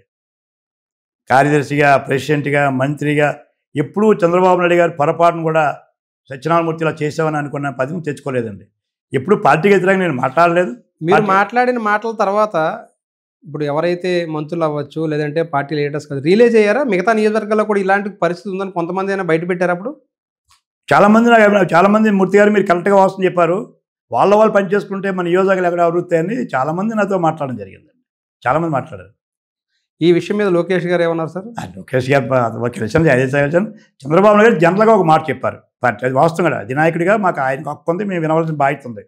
ఎవరైనా సరే ఏదైనా ఉంటే నాకు చెప్పండి, మీరు పత్రికాముఖం చెప్పనక్కర్లేదు, నేను న్యాయం చేస్తాను మీకు అని వాళ్ళు అక్కడ ఇండైరెక్ట్గా అందరికీ ఒకే ఈ ప్రెస్కి వెళ్ళొద్దు, మీటింగ్లో మాట్లాడొద్దు, మీ వ్యక్తిగత సమస్యలు ఉంటే నా దృష్టి తీసుకుంటానని చెప్పడం జరిగింది. నేను త్వరలోనే వారి అపాయింట్మెంట్ తీసుకొని ఈ మా నియోజకవర్గంలో జరుగుతున్న ఎందుకు ఈ వేరియేషన్ వస్తుంది, ఎవరు చేస్తారో అది వారి విప్లవీకరణ చెప్తాం జరుగుతుంది. ఏమేమి చేయాలనుకున్నారు సార్ మీరు? ఇప్పుడు మీరు మంచి పని అడిగారు. యాక్చువల్గా చెప్పిన అక్కడ మాడుగులు అనేది నెట్వర్క్లు కనెక్షన్స్ లేక, సత్సంబంధాలు లేక అభివృద్ధి కాలేదండి. ఇప్పుడు పరవాడ, బెందుర్తి, అనకాపల్లి రోడ్లు లేవు. దానికోసం నేను ఢిల్లీ మన రామ్మోహన్ నాయుడు గారు, సివిల్ ఏవియేషన్ మినిస్టర్ గారిని, సీఎం రమేష్ గారిని ఢిల్లీ వెళ్ళి గడ్కరీ గారిని కలిసి ఒక ప్రపోజల్ ఇవ్వడం జరిగిందండి. ఏ ప్రపోజల్ అంటే పాడేరులో నేషనల్ హైవే వేశారు. పాడేరు టు భద్రాచలం నుంచి పార్వతీపురం వరకు అక్కడ వేశారండి. దానికి లింక్ లేదు, పోర్ట్కి కానీ ఎయిర్పోర్ట్కి కానీ లింక్ లేదు రోడ్డు. అక్కడికి ఏజెన్సీ ఉంది, ఏజెన్సీ ఎవరైనా అరకు ప్లాంటేషనో ఇంకోటో టూరిజం డెవలప్ అవ్వాలంటే లింక్ కావాలి. అది ఏం చేయాలంటే పాడేరు నుంచి మాడుగుల మీదుగా కోడపాడు నుంచి ఇప్పుడు ఏదైతే సబ్వారం హబ్ ఉందో, నేషనల్ హైవేస్ కలిసిన హబ్ ఉందో, హబ్కు కనెక్ట్ చేయమని ఒక ప్రపోజల్ ఇవ్వడం జరిగిందండి. ఆ రోజు గడ్కరీ గారు, మహానుభావులు నితిన్ గడ్కరీ గారు, రామ్మోహన్ నాయుడు గారు, నేను, సీఎం రమేష్ గారు, ఎంపీ గారు వెళ్తే వెంటనే వారు డిపిఆర్ కాల్ఫర్ చేశారు. ఇవాళ రేపు డిపిఆర్ ఫైనలైజ్ అయిపోయిందండి. ఒక 1 ఇయర్లో డిపిఆర్ ఫైనలైజ్ అయిపోతుంది. 7,000 కోట్ల రూపాయలు సార్ అది. ఇక డిపిఆర్ అయిన తర్వాత వస్తుంది. డిపిఆర్ అయిన తర్వాత మా నియోజకవర్గం 70 కిలోమీటర్లు ఉంటుంది, అదొక 60-50 ఉంది, మొత్తం 120-130 కిలోమీటర్లు. ఫ్రమ్ పాడేరు నుంచి వైజాగ్కి బ్రహ్మాండమైన యాక్సెస్ మాడుగుల మధ్యలో వెళ్తుందండి. ఎప్పుడైతే ఈ 4 లైన్ వస్తుందో అటు మీకు తెలియదు, ఆటోమేటిక్గా డెవలపర్స్ వస్తారు, రియల్ ఎస్టేట్ వస్తుంది, ఫార్మ్ హౌస్ వస్తారు, చాలామందికి పెట్టుబడిదారులు వస్తారు. అది అవుతుందని ఆశిస్తూ ఉన్నాను. చంద్రబాబు నాయుడు గారి ఆశీస్సులతో డెఫినెట్గా ఆ 4 లైన్ రాబోతుందండి. గడ్కరీ గారు హామీ ఇచ్చారు, రామ్మోహన్ నాయుడు గారు, సీఎం రమేష్ గారు ఆ పనిలో ఉన్నారండి. రెండోది, చంద్రబాబు నాయుడు గారు వచ్చిన మొదట్లోనే నేను మాడుగులకు ఒక SEZ ఇస్తాను అనౌన్స్ చేశారు. ఇక్కడ ఏ ఇండస్ట్రీస్ లేవు, బాగా బ్యాక్వర్డ్ ఏరియా అని చెప్పారు. దాని మీద మా విశాఖ జిల్లా అనకాపల్లి కలెక్టర్ గారు ఆర్లని విలేజ్లో 2000 ఎకరాలు ఫైనలైజ్ చేశామండి. దగ్గర 14 ఎకరాల్లో రైతులు అంగీకరించారు. ఆ రిపోర్ట్ కూడా గవర్నమెంట్కి వెళ్ళిందండి. కాకపోతే రేపు అదే భవిష్యత్తులో చంద్రబాబు నాయుడు గారు, లోకేష్ గారి కృషితో మాకు ఒక ఇండస్ట్రీ వస్తుందని ఆశిస్తూ ఉన్నాను. ఈ 2 మేజర్ అడిగింది అదే, ప్రజల్లో కోరుకున్నది 4 లైన్.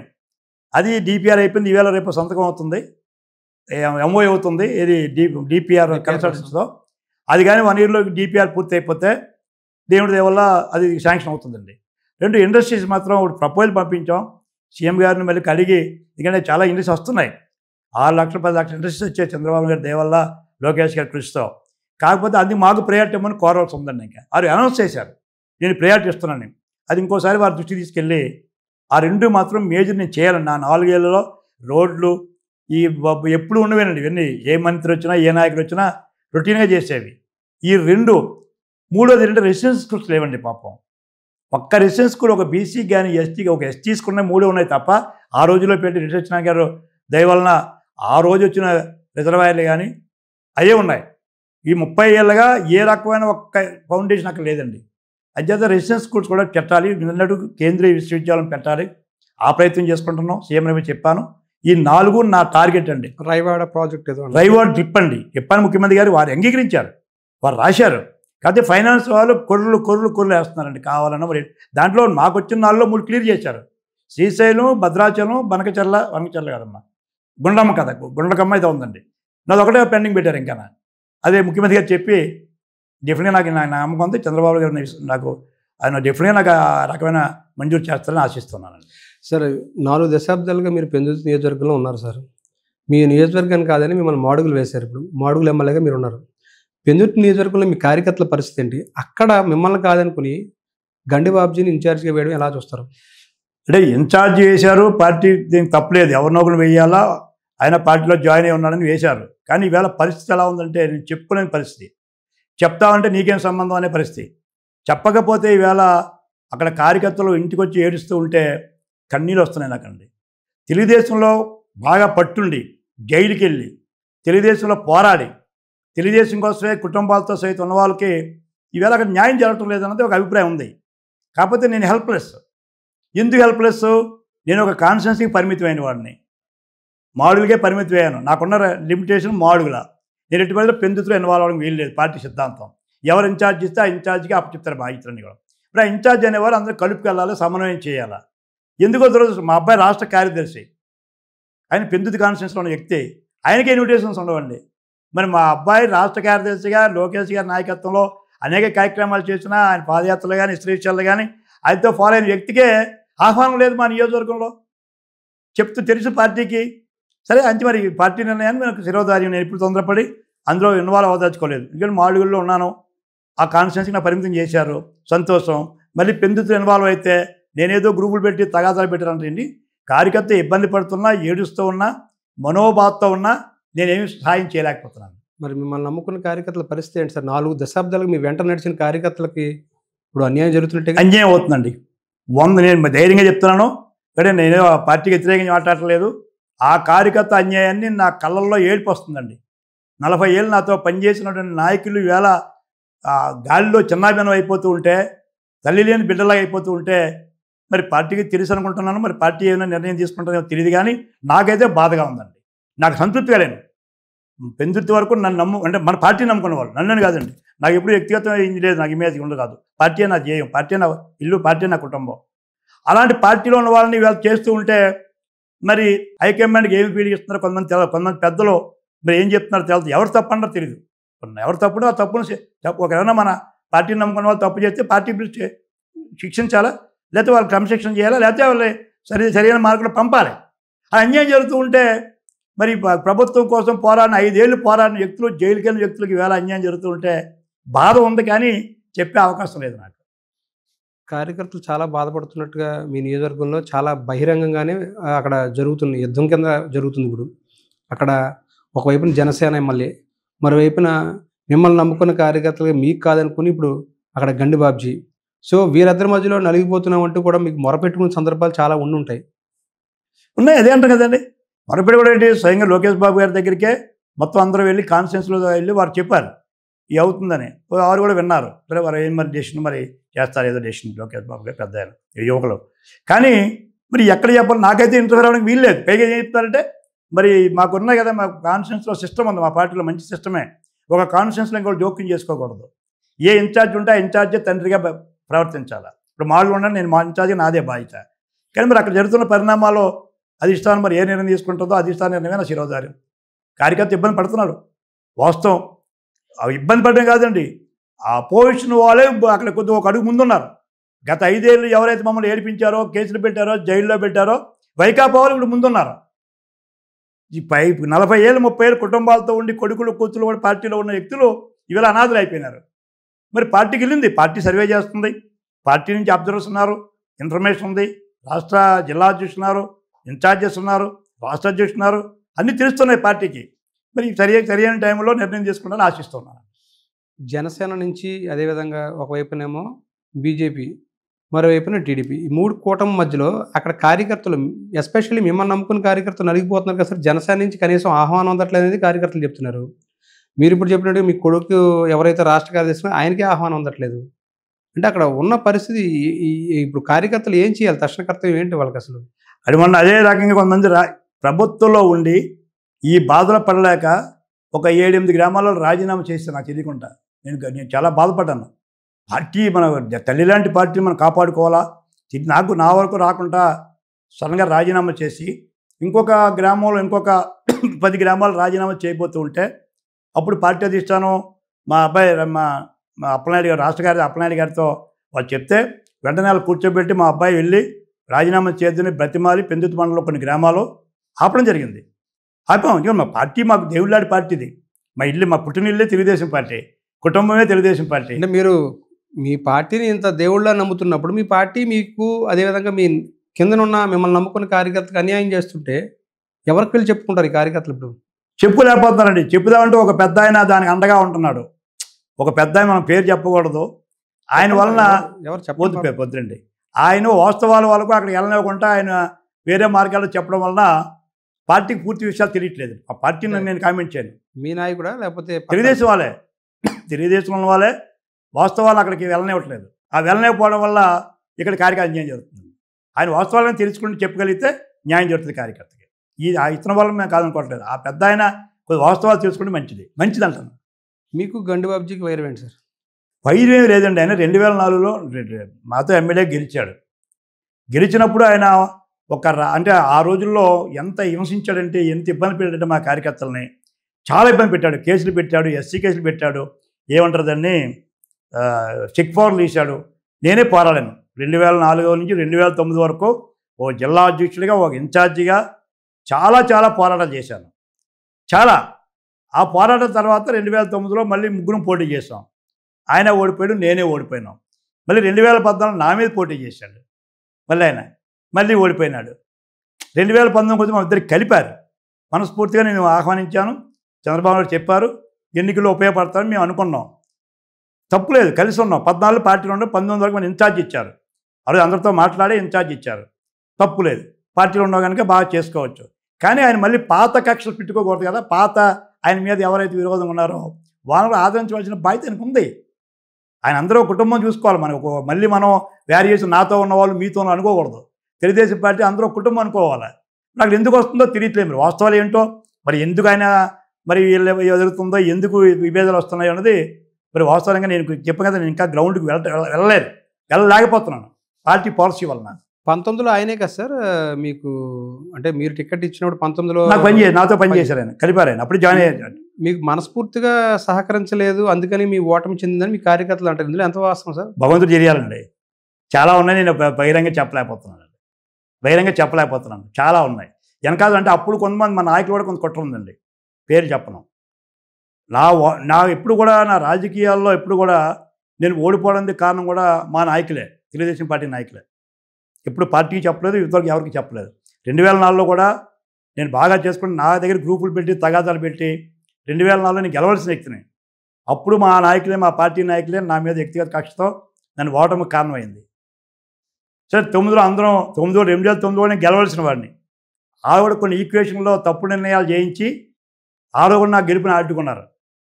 14లో నాకు ఎవరు అడ్డలేకపోయినారు. దేవుడి దయ వల్ల నేను 14లో నాకున్న అప్పటికే నేను కష్టపడడం, కృషి చేయడం వల్ల మళ్ళీ గెలగలిగాను. 19లో నా ఏ కుట్రలేదు, మామూలుగా జరిగింది.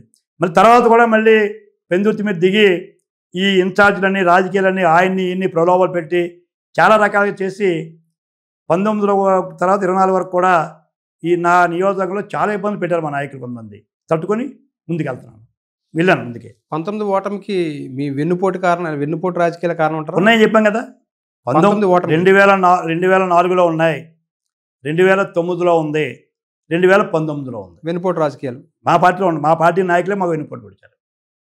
అందుకని 3 సార్లు ఓడిపోయారు మీరు. ఉంది, అందరూ తెలుసు, మన యోజన అందరూ తెలుసు. వాళ్ళు ఎవరెవరిని ప్రోత్సహించారు, అలాగే నన్ను ఇబ్బంది పెట్టారు, ఎలాగా రాజకీయాలు చేశారో తెలుసు. 14లో మాత్రం నేను ఏ వెన్నుపోటు లేదు నాకండి.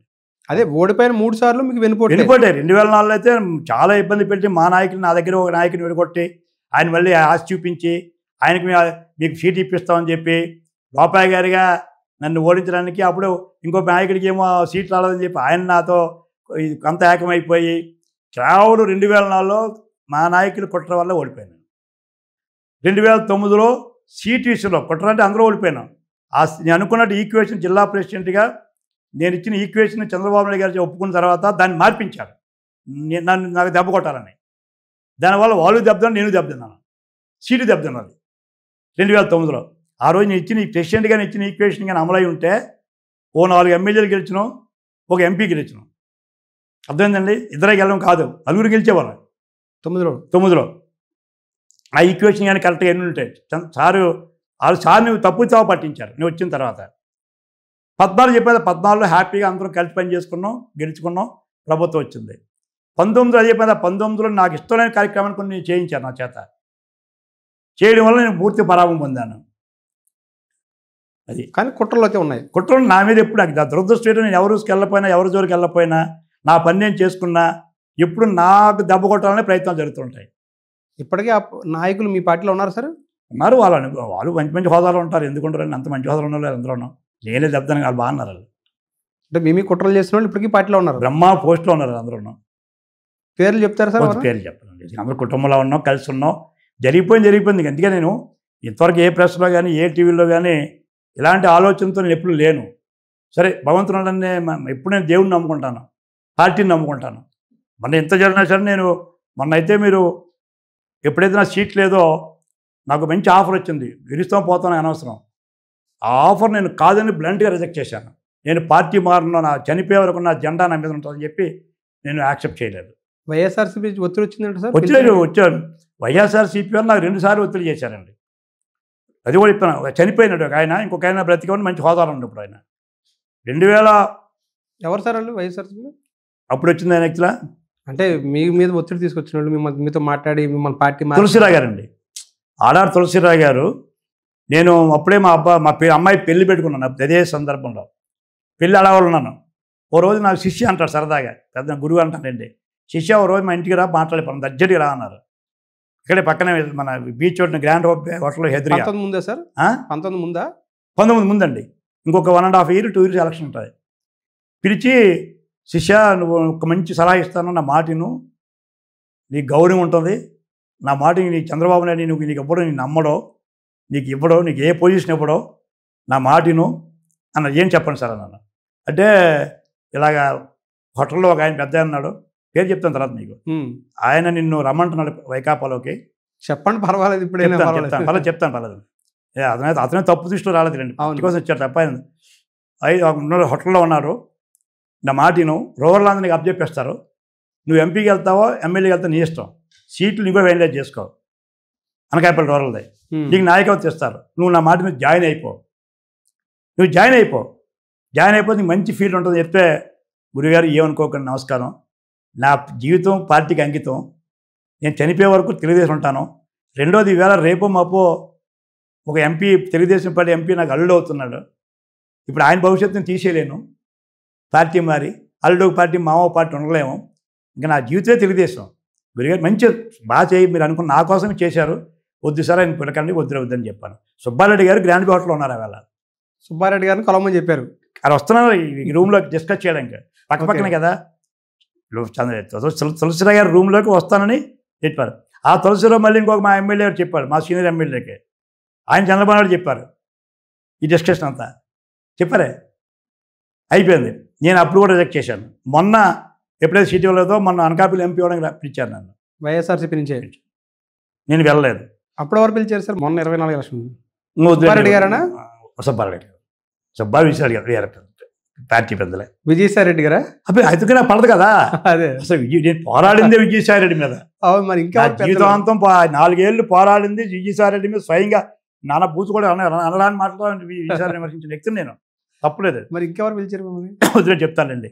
ఆయన ఒక పొజిషన్ ఉన్నప్పుడు ఆయన మనం పైకి తీసుకున్నప్పుడు మంచిది కాదు. నా కుటుంబ స్నేహితులైనా, పార్టీ వేరైనా. 2009లో అయితేనండి, మీరు నమ్మరు, ప్రజారాజ్యం పార్టీలో మా పార్టీలో ఉన్నారు పెద్దలు. ఇప్పుడు అందరూ ఎమ్మెల్యేలు ఉన్నారు మా పార్టీలో. 3 ఎమ్మెల్యే 3 ఇయర్స్కి. ప్రజారాజ్యంలో రమ్మని అక్కడ చిరంజీవి గారితో అపాయింట్మెంట్ ఫిక్స్ చేసి నాకు ఫ్లైట్ టికెట్ కొని అదేనండి పెందుతులో పోటీ చేయమని నన్ను పిలిచారు. చెప్పేసారు చీకొస్తున్నాను అంటే అంత చనువుగా ఉండేవారు మేము. ఆ రోజు కూడా చెప్పాను, నేను నా ప్రాణం పోయినా నేను పార్టీ మారనని. ఇది తెలుసు, చంద్రబాబు నాయుడు గారు తెలుసు, బాలకృష్ణ గారు తెలుసు, చనిపోయిన మా ఎంబీఎస్ మూర్తి గారు తెలుసు. 2009లో కూడా నేను ప్రజారాజ్యానికి వెళ్ళి ఉంటే ఆ రోజు ఎమ్మెల్యే నేనండి పెందుత్తుకి. అర్థం. ఎందుకంటే ఆ సామాజిక వర్గం నాకు మంచి ఇష్టలు. నాకు మన పార్టీ బలం ఉంది, ఆ సామాజిక వర్గం బలం ఉంది, నాకు ఈజీగా గెలిచేవాడిని. ఇప్పుడు ఆ పార్టీలో ఉన్నారు వాళ్ళు. గంటా శ్రీనివాసరావు గారా సార్? చెప్పగా గంటా శ్రీనివాసరావు గారు, గన్నబాబు గారు, రెహమాన్ గారు, జహీర్ గారు, వీళ్ళందరూ నా కోసం వెయిటింగ్. 9లో నాకు మంచి కోరే, సరే నా చెడ్డ కోరు కాదు. అక్కడైతే గ్యారంటీ గెలుస్తాడు బండారు మన మిత్రుడు, ఎమ్మెల్యే అవుతాడంటే. నాకు తెలుసు ఓడిపోయినా సరే నేను టీడీపీలోనే పోటీ చేస్తాను, నా జీవితం అంతా టీడీపీ అని చెప్పి 2009 రిజెక్ట్ చేశాను, 2018 రిజెక్ట్ చేశాను, 2024లో రిజెక్ట్ చేశాను. అప్పుడు ప్రజారాజ్యం 2 సార్లు, వైకాపా 3 సార్లు రిజెక్ట్ చేశాను. మధ్యలో ఇంకోటి వచ్చిందండి, కాంగ్రెస్ డిస్కషన్ వచ్చింది. కాంగ్రెస్ అంటే ఇంకా విభజన జరిగే ముందు కాంగ్రెస్లో అసెంబ్లీలో ఉన్నప్పుడు 4-3 నాయకులు కూర్చొని 14 ముందు కాదండి, కాంగ్రెస్ గవర్నమెంట్ 14 ముందు 14 గారు చనిపోయిన తర్వాత, చనిపోయిన తర్వాత పార్టీ కోసం డిస్కషన్ అయినప్పుడు మనం బండారు తీసుకుందాం బాగుంటుందని చెప్పి అసెంబ్లీలో లాబీలో కూర్చొని ఆ డిస్కస్ చేస్తే టీవీలకు వచ్చేసిందండి. వస్తుంది, ప్రెస్కి వస్తుంది. ఇది బండారు లా తీసుకుందాం అంటే నాకు ఎవరో ఫోన్ చేశారు, సమస్య లేదా. అప్పటికే కాంగ్రెస్కి దెబ్బతింటుంది. ఈ బుద్ధి లేదని నేను ఎందుకు కాంగ్రెస్కి వెళ్తానయ్యా, నేను పుట్టిందే తెలుగుదేశంలోని, నాకు పెరిగింది తెలుగుదేశం, నాకు భిక్ష పెట్టింది తెలుగుదేశం. కాంగ్రెస్ కూడా ఆఫర్ వచ్చింది నాకు, కానీ ఎప్పుడు చెప్పలేదు. నేను కొందరు చెప్పుకొని మార్కెటింగ్ చేసుకుంటారు, కానీ నేను ఎప్పుడు మార్కెటింగ్ చేసుకోలేదు, తెలియనట్టే ఉన్నాను అంతే. అది ఎందుకు మన పైకి వెళ్ళడం అని పేపర్లో టీవీలు రాసుకున్నా, కానీ నేను ఇలాగ ఆఫర్లు వచ్చాయి, ఇది పిలిచారు అది పిలిచారని ఈ వేళకి ఎవరికి చెప్పలేదు, చెప్పాలని ఆలోచన కూడా లేదు నాకు. ఎందుకంటే మనం వెళ్ళాలని ఆశ, పార్టీని ఏదో ఇబ్బంది పెట్టాలని ఆశ నాకు లేదు. 24లో అలాగే 1918లో వైఎస్ఆర్సీపీ నుంచి మీకు ఈ విధంగా ఒత్తిడి వచ్చినప్పుడు, అంటే పార్టీలో చేరాలి రండి అని చెప్పి ఆఫర్ వచ్చినప్పుడు మీరు రిజెక్ట్ చేసిన తర్వాత అంటే ఈక్వేషన్స్ ఏమనిపించింది సార్ అప్పుడు? తర్వాత అంటే మీరు టీడీపీలోనే ఉండాలని కంటిన్యూ అవ్వాలనుకున్నారు కదా, ఎలా అనిపించింది అసలు? అంటే యాక్చువల్గా 2 రకాలండి. నిజంగా 19లో కానీ నేను వెళ్ళుంటే డెఫినెట్గా ఎమ్మెల్యే అయ్యేవాడిని, మంత్రి కూడా అయ్యేవారేమో. అది మనం ఊహించలేం కదా, వాళ్ళ పార్టీ సిద్ధాంతం నాకు తెలియదు, పూర్తి అవగాహన లేదు. డెఫినెట్గా ఎమ్మెల్యే అయ్యేవాడిని, మళ్ళీ పెందుతు నుంచి ఎమ్మెల్యే అయ్యేవాడిని. మంత్రి కూడా అవకాశం వచ్చి ఉండేది. అది మరి భగవంతుని చెప్పాం కదా. కాకపోతే నేను ఈ పార్టీలో ఉండడం వలన నాకు ఒక ఇమేజ్ ఉంది, ఒక గౌరవం ఉందండి. పార్టీలో ఉంటాడు, కమిట్మెంట్తో ఉంటాడు. ఇప్పటికీ నాకు పదవి లేకపోవచ్చు, పదవి ఇవ్వకపోవచ్చు, అది కొన్ని ఈక్వేషన్స్ ఉంటాయి. చంద్రబాబు నాయుడు గారి నిర్ణయం మీద నా శిరోధార్యం, నేను దాన్ని కానట్లేదు. కానీ ఇప్పటికీ ఎక్కడికి వెళ్ళినా పదవాని కాదండి, నాకు ఒక గౌరవం ఉందండి. ఇవాళ పార్టీలో ఉంటారు, నిజాయితీగా ఉన్నారు, పార్టీ కోసం పోరాడుతున్నాను. ఏ కార్యకర్త ఏ ఊరు వెళ్ళినా, ఏ జిల్లా వెళ్ళినా 10 మంది నాకు దండం పెడుతున్నారండి, ఆదరిస్తున్నారండి. కొన్ని పార్టీ నాయకులు మెచ్చుకుంటారు, బండారు గారు మీది కరెక్ట్ ఇష్యూ, ఈ పార్టీని మారడం, పదవులతో మీరు నిజాయితీగా ఉన్నారని చెప్పి మెచ్చుకుంటారు. అది సంతృప్తి నాకండి. అంచేత 19 ఏళ్ళ ఎమ్మెల్యే అవ్వలేకపోయినాను, మంత్రి అవ్వలేకపోయినా లేదండి, బాధ లేదు. ఆ బాధ లేదు. ఈ సంతృప్తి నాకు ఉంది. తెలుగుదేశం పార్టీ అంటే నాకు ఒక మాట చెప్తాను సార్, మళ్ళీ ముందే చెప్పాల్సింది, నాకు దేవుడు ఎన్టీ రామారావు గారండి. ఆ మహానుభావుడు పార్టీ పెట్టబట్టే ఇవాళ బండారు సత్యనారాయణ ఇలా మీ అందరితో మాట్లాడుతున్నారండి. నా జీవితం అంతా ఎన్టీ రామారావు నాకు దేవుడు అండి. నాకు తల్లిదండ్రులు జన్మనిచ్చిన తర్వాత నాకు దేవుడే నాకు ఎన్టీ రామారావు. ఈవేళ నా దేవుడు అండి ఆయన. అంచేత ఆ మహానుభావుడు పెట్టిన పార్టీలోనే నా జీవితం పోవాలి, అదే జెండాతో చనిపోవాలని కోరికండి నాకండి. అందు తప్ప పదవి కోసం ఆశించలేదు. నేను ఎవరిని బ్లాక్మెయిల్ చేసి బెదిరించలేదు పదవి కోసం. మీకు ఇంత ఎన్టీఆర్ అంటే ఇంత అభిమానం ఉంది కదా, ఆ సమయంలో 94, 95 తర్వాత సంక్షోభం వచ్చినప్పుడు ఎన్టీఆర్ గారు చంద్రబాబు నాయుడుని ఉద్దేశించి కొన్ని కీలకమైన వ్యాఖ్యలు చేశారు, ఆయన మీద చెప్పులు పడ్డాయి. ఆ సమయంలో మీరు బాధపడలేదా? అసలు ఇలా జరిగింది, ఎన్టీఆర్ గారి మీద చెప్పులు పడడం ఏంటని బాధపడలేదు మీరు ఇప్పుడు? అది చెప్పులు పడింది చాలా మంది చెప్తారు కదండి, అది చాలా తప్పుడు. అది పబ్లిక్ ఏందండి. నేను అక్కడ ఉన్నాను స్పాట్లో. ఏం జరిగింది సార్? Very good. వైస్రాయ్లో జరిగింది అంటే ముందు చెప్తాను, దాని ముందు చెప్తానండి. దాని ముందు పరిణామాలు, నేను అప్పటికే పార్టీలో యాక్టివ్ ఉన్నాను, అప్పటికే టీడీఎల్పీలో క్యాషియర్ ఉన్నాను, టీడీఎల్పీలో ఎన్టీ రామారావు ఇంట్లో భోజనం చేస్తున్నాను. యంగ్ పర్సన్ కూడా మీరు? యంగ్ పర్సన్గా మహానుభావుడు ఎంత గౌరవించాలంటే భోజనం పెట్టేవాడు నాకు ఆయన, ఎన్టీ రామారావు. ఆ ఇంట్లోనే మమ్మో ఎన్నిసార్లు భోజనం చేశాను ఆయనతోటి. కాకపోతే ఇది అంతటికీ కారణం ఎవరైనా లక్ష్మీపార్వతి అనే ఒక దుర్మార్గపురాల వల్ల జరిగిన పరిణామం అండి. ఆవిడికి తెలియక రాజకీయాల్లోకి వచ్చి ఓ యోగంగా భార్య అయిన తర్వాత ఆవిడ సతీమణిగా ఉంటుంటే చాలా గౌరవం ఉండండి ఆవిడకి. ఆవిడ రాజకీయాల్లోకి ఎంటర్ అయిపోయి ప్రతి దాంట్లో ఇష్టాసారంగా ఎవరు పడితే వాళ్ళకి ప్రోత్సహించి పదవులు ఇవ్వడం, అండగానే కలిసే వాళ్ళకి గౌరవం లేకుండా చేయడం, ఇవన్నీ పరిణామాల్లో మేము చంద్రబాబు నాయుడు గారు చెప్పిన వాళ్ళు నేను ఒకటి ఉన్నాను. ఈ పరిణామాలు జరుగుతుంది సార్, బాగోలేదని చెప్తున్నాను చంద్రబాబు నాయుడు గారికి. ఆయన మౌనంగా ఉండేవారు. ఆయన ఆవిడ దుశ్చర్యల వల్లనే ఆవేళ కూడా ఆవిడని పక్కన పెట్టాలనే నిర్ణయానికి మేము అందరం చంద్రబాబు నాయుడు మద్దతు ఇచ్చాం. చంద్రబాబును ముఖ్యమంత్రి చేయాలనో చంద్రబాబు నాయుడు ఆశ లేదు, మేము అనుకోలేదు. ఆవిడని సరిదిద్దుదామని చెప్పి అది ముగ్గురు పెద్దలు పంపించాం. సుబ్బారెడ్డి గారు, అశోక్ ఐతిరాజు గారు, విద్యాధర్ అనుకుంటాను, కోటగిరి విద్యాధర్ ముగ్గురు నిన్నాను చంద్రబాబు నాయుడు ఆఫీసులో ఉన్నాం అందరం కూడా. ఆ పంపినప్పుడు కూడా ఈ దుర్మార్గపురాలు ఆయన్ని ఆ రకంగా లైన్లో రాకుండా చేసి ఆయన ఒక రకంగా అనకూడదని ఆయన్ని గుప్పిట్లో పెట్టుకుంది. వీళ్ళు ఎవరిని కలవనివ్వలేదు, చెప్పే మాట వినలేదు. దాంతో వెనక్కి వచ్చారు. దాంతో ఆవేశాలు పెరిగాయి. అమ్మమ్మ ఇది పార్టీ నాశనం చేస్తుంది, మహానుభావుడికి అవమానం చేస్తుంది, మహానుభావుడికి మచ్చలేని ఎన్టీ రామారావు గారికి మచ్చదేస్తుంది అన్న భయంతో మేము బెదిరిద్దామనే పెట్టాం మీటింగ్. ఎన్టీ రామారావు దించాలనే ఆలోచన మాకు ఎవరికీ లేదు. అది ఆయన దేవుడు మాకు. కాకపోతే ఏం చేసింది, ఆ పరిణామాలన్నీ కూడా ఆవిడ రకరకాలు చేసి తెల్లవారుజామున అసెంబ్లీ రద్దు చేయాలని చెప్పి కార్యక్రమం పెట్టించింది. ఆవిడ అసెంబ్లీ రద్దు అని అనకపోతే, ఆవిడ ఆ మాట అనిపించకపోతే ఎన్టీ రామారావు గారితో ఉండేవాళ్ళం అందరం కూడా. రద్దు అనేసరికి 6 మాసాల్లో ఎమ్మెల్యేని, సంవత్సరంలో ఎమ్మెల్యే అని మేము రద్దు అనేసరికి అందరం వ్యతిరేకించాం ఎన్టీ రామారావు గారిని. అది అయిపోయింది. 2 వైస్రాయ్లో జరిగింది. చెప్పులు ఇస్తుంది వైస్రాయ్లో ఎన్టీ రామారావు మీద కాదు కాదు కాదు. ఆ రోజు లక్ష్మీపార్వతి కానీ ఆయనతో రాకుండా ఉండుంటే, ఒక్క అన్నగారు కానీ ఆ వ్యాన్లో వచ్చుంటే ఎదురుగా వెళ్ళి రిసీవ్ చేసుకుని ఆయనతో వెళ్ళిపోయేవాళ్ళం మేము అందరం అండి. దేవుని సాక్షి చెప్తున్నాను నేను. అందరూ వెళ్ళిపోయేవాళ్ళం, అన్నగారు వెళ్ళిపోయేవాళ్ళం. మీరు నమ్మే దేవుడు? ఎస్, వెంకటరామూర్తిగో అందరం అన్నగారిని రిసీవ్ చేసుకొని రండి అన్నగారు అని చెప్పి అందరూ ఎదురుగా వెళ్ళి వెళ్ళిపోయేవాళ్ళం, ఆయన వెళ్ళిపోయేవాళ్ళం ఇంటికి. ఈ దుర్మార్గపురాలు, ఈ దుష్టి, ఈ అనకూడదు కానీ తిట్టకూడదు కానీ ఈమె జీప్ ఎక్కొచ్చింది చైతన్య రథం. పై ఎక్కొచ్చిన ఊరుకుందా, రకరకాల బిహేవ్ చేసింది. ఆ కోపం మీద అక్కడ ఉన్న కార్యకర్తలు వేసిన చెప్పులు అవి. మేమెవరూ పైకి రాలేదా? తెలుగుదేశం ఎమ్మెల్యేలు కానీ ఎంపీలు కానీ ఎవరూ పైకి రాలేదు. లోకల్ కార్యకర్తలు లక్ష్మీపార్వతి వేసిన చెప్పుల్ని ఎన్టీ రామారావుగా మార్చింది ఆవిడ అన్నగారి మీద. అన్నగారు ఎవరు వేస్తామండి, దేవుడు. అన్నగారి మీద చెప్పులు కావు, ఈ దుర్మార్గం వేసిన చెప్పులు అవి. అలా దేవుని ఇతరున్నాడు, చనిపోయారు పాపం, నెహ్రూ గారు ఉన్నారు, వీళ్ళందరూ ఉన్నారు. వాళ్ళ పేరు చెప్పకూడదు, వాళ్ళందరూ ఉన్నారు. ఈవిడ చెప్పకూడదు, ఒక లేడీగా బిహేవ్ చేయలేదు అక్కడ. నేను చూసాం, పైనుంచి చూస్తున్నాం మా ఇంట్లో మేడ మీద నుంచి. ఒక ఆడమనిషిగా బిహేవ్ చేయలేదు ఆవిడ, ఒక రౌడీలా బిహేవ్ చేసింది ఆవిడ అన్నగారి సమక్షంలో. దాంతో ఆవికావేశాలు వచ్చి చెప్పులు ఆవిస్తారు. దాన్ని అన్నగారి మీద చెప్పులు, అన్నగారి మీద చెప్పులు అని ఇప్పటికీ అదే క్రియేట్ చేస్తున్నారు. కాదు, ప్రత్యక్ష సాక్షి నేను. అప్పుడు మీరు 2వ సారి ఎమ్మెల్యే ఉంటున్నారు? అప్పుడు 2వ సారి ఎమ్మెల్యే. చెప్తున్నా కదా, అన్నగారు ఆ రోజు కూడా అన్నగారు వస్తే ఆశతో ఉన్నాం మేము. కానీ ఈవిడే మొత్తం అన్నగారిని నాశనం చేసింది, ఆయన పతనం చేసింది. ఆ మహానుభావుడిని ఓన్లీ లక్ష్మీపార్వతి అనే దుర్మార్గపురాల వల్లనే అన్నగారికి ఆ చివరిలో ఆ పరిస్థితి రావడం జరిగిందండి. అసెంబ్లీలో మాట్లాడాలని అవకాశం ఇవ్వాలి, నాకు మైక్ ఇవ్వాలని అప్పుడు ఎన్టీ రామారావు గారు కోరితే మైక్ కూడా ఇవ్వలేదు కదా సార్. అప్పుడు మీరు అప్పుడు ఎమ్మెల్యేగా ఉన్నారు, అసెంబ్లీలో ఉన్నారు. స్పీకర్గా యనమల రామకృష్ణరావు అండి. అవును, very good point. No confidence మోషన్ను, అది నో కాన్ఫిడెన్స్ మోషన్ అయితే పెడితే 2 రకాల రూట్స్లో. మీరు ఎవరైనా ఇప్పుడు నో కాన్ఫిడెన్స్ పెట్టారనుకోండి, అప్పుడు అపోజిషన్కి రోల్ ఇస్తారు, మాట్లాడడానికి అవకాశం ఇస్తారు. కాన్ఫిడెన్స్ మోషన్ పెట్టినప్పుడు ముందు ముఖ్యమంత్రి గారికి మాట్లాడతారు కాన్ఫిడెన్స్ మీద, తర్వాత అపోజిషన్ ఓటింగ్ మీద మాట్లాడతారు. అన్నగారి పాపం రూట్స్ పెద్దగా, అంటే మహానుభావుడు, అలా కామెంట్ చేయడం మహా మేధావి. ఆయన ముందే మాట్లాడతాను మేకు అడుగుతున్నారు. ఆయన లీడర్ ఆఫ్ ద అపోజిషన్ అనుకున్నారు. అంటే ఎవరికి లీడర్ ఆఫ్ అపోజిషన్ ఆయన లెక్క మనకి. ఇంచేత ముఖ్యమంత్రి చంద్రబాబు నాయుడు గారు అయిపోయినారు.